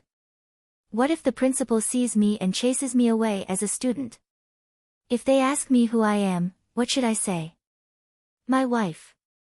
Do you have to be so direct? Mo Jingshan glanced at her. What do you think I want to do? You want me to fight 300 rounds with the principal's daughter? Jin Wan raised her brows. You think too highly of me. Mo Jingshan chuckled. Your principal only has this intention, but he didn't say it clearly. It's just a meeting. After seeing the situation clearly, he won't force it. It's just an ordinary social event. Mrs. Mo, are you too embarrassed to go? What's there to be embarrassed about? So are you going or not? Jin Wan put down the bowl and exhaled. Go. You found a husband yourself. No matter what, you have to keep him in your pocket. You can't give him any chance to cheat. I mean, we can't give others the chance to dream. The weekend dinner was right after Jin Wan's class. During the day, Professor Lin had specially emphasized that he was busy tonight and that if the students had any questions, they could call him the next day. It was obvious that Professor Lin would be there tonight. Although it was a social event, these people were from the Teaching Tools Bureau and the school leaders, and the way they treated them was very formal. They chose a good hotel for dinner instead of those messy entertainment clubs. Seeing that it was almost time, the principal of T University finally persuaded his daughter to come. The school leaders and the people from the Education Bureau were all looking forward to Mo Jingshan's arrival. Mo Jingshan arrived at the hotel at 7:30 on time. When he pushed the door open and came in, the dozen or so people in the hotel room all looked at him and then subconsciously glanced at Jin Wan behind him. They didn't expect that CEO Mo not only came today but also brought another girl. And she was a very beautiful girl. She had long straight black hair, white skin, big eyes, narrow eyelashes, a fair and beautiful oval face, and a well-proportioned figure. She was wearing a casual dress that had no brand logo but was very stylish. Her long legs were straight, and she was young but not too tender, mature and stunning. When the leaders in the room saw the girl behind Mo Jingshan, they all subconsciously glanced at the principal's daughter who was sitting at the table and then at Jin Wan. Jin Wan met everyone's gaze and smiled calmly. She looked around and finally met Professor Lin's eyes. She nodded to him respectfully. Hello, Professor Lin. Professor Lin's eyelids twitched. He had felt that Jean Wan, this little girl, must have a special relationship with CEO Mo, but he didn't expect that CEO Mo would bring her here today. The school leaders also had a little impression of Jean Wan. They immediately looked at her differently and didn't quite understand what was going on. Among the leaders of the Education Bureau, there were several young men in their 30s who were sitting on the principal's side. The moment they saw Jean Wan, their eyes lit up. Jean Wan naturally met their eyes and walked over to sit down with Mo Jingshan. The men in their 30s, seeing that Jean Wan seemed to be Professor Lin's student, subconsciously looked at her and asked cautiously and politely, CEO Mo, this is? My wife, Jean Wan. Mo Jingshan's thin lips curved slightly, introducing her without hesitation. In an instant, everyone at the table was even more surprised. The expressions of the leaders who had an impression of Jean Wan stiffened. Wife? The principal looked at Jean Wan in disbelief. When did CEO Mo get married? Miss G, if I remember correctly, isn't she the student in our T University's Professor Lin's class? My wife has nothing to do and opened a studio in High City. She thinks that her management skills are not good enough, so she took some time to come to T City to learn business management. Mo Jingshan's clear and indifferent tone seemed to be talking about something that couldn't be more ordinary. But to the others, it was not so ordinary. The dignified Mrs. Mo came to T University to study, but she had been low-key and never revealed her identity. She was even the top student in Professor Lin's class. This was really incredible. At this moment, Jean Wan saw the young girl sitting by the principal's side. However, the other party's expression was slightly strange. It seemed like she was undoubtedly the principal's daughter. Nice to meet you, principal. Nice to meet you all. I'm really here to study business management at T University. After all, I'm here to study hard, so I didn't specifically introduce myself. Professor Lin and my father are old acquaintances, but he doesn't know much about my marriage. I've never told him about it. Jean Wan spoke gracefully and turned to Professor Lin. Professor, you won't blame me, right? You're tuning into the Dreamy Chapters YouTube channel. We're so grateful for your support and don't forget to subscribe to join us on this incredible journey through captivating stories. Your generosity through donations truly makes a world of difference, as it's the primary source of revenue that allows me to expand and enhance this channel for you. Thank you from the bottom of my heart for being a part of this adventure.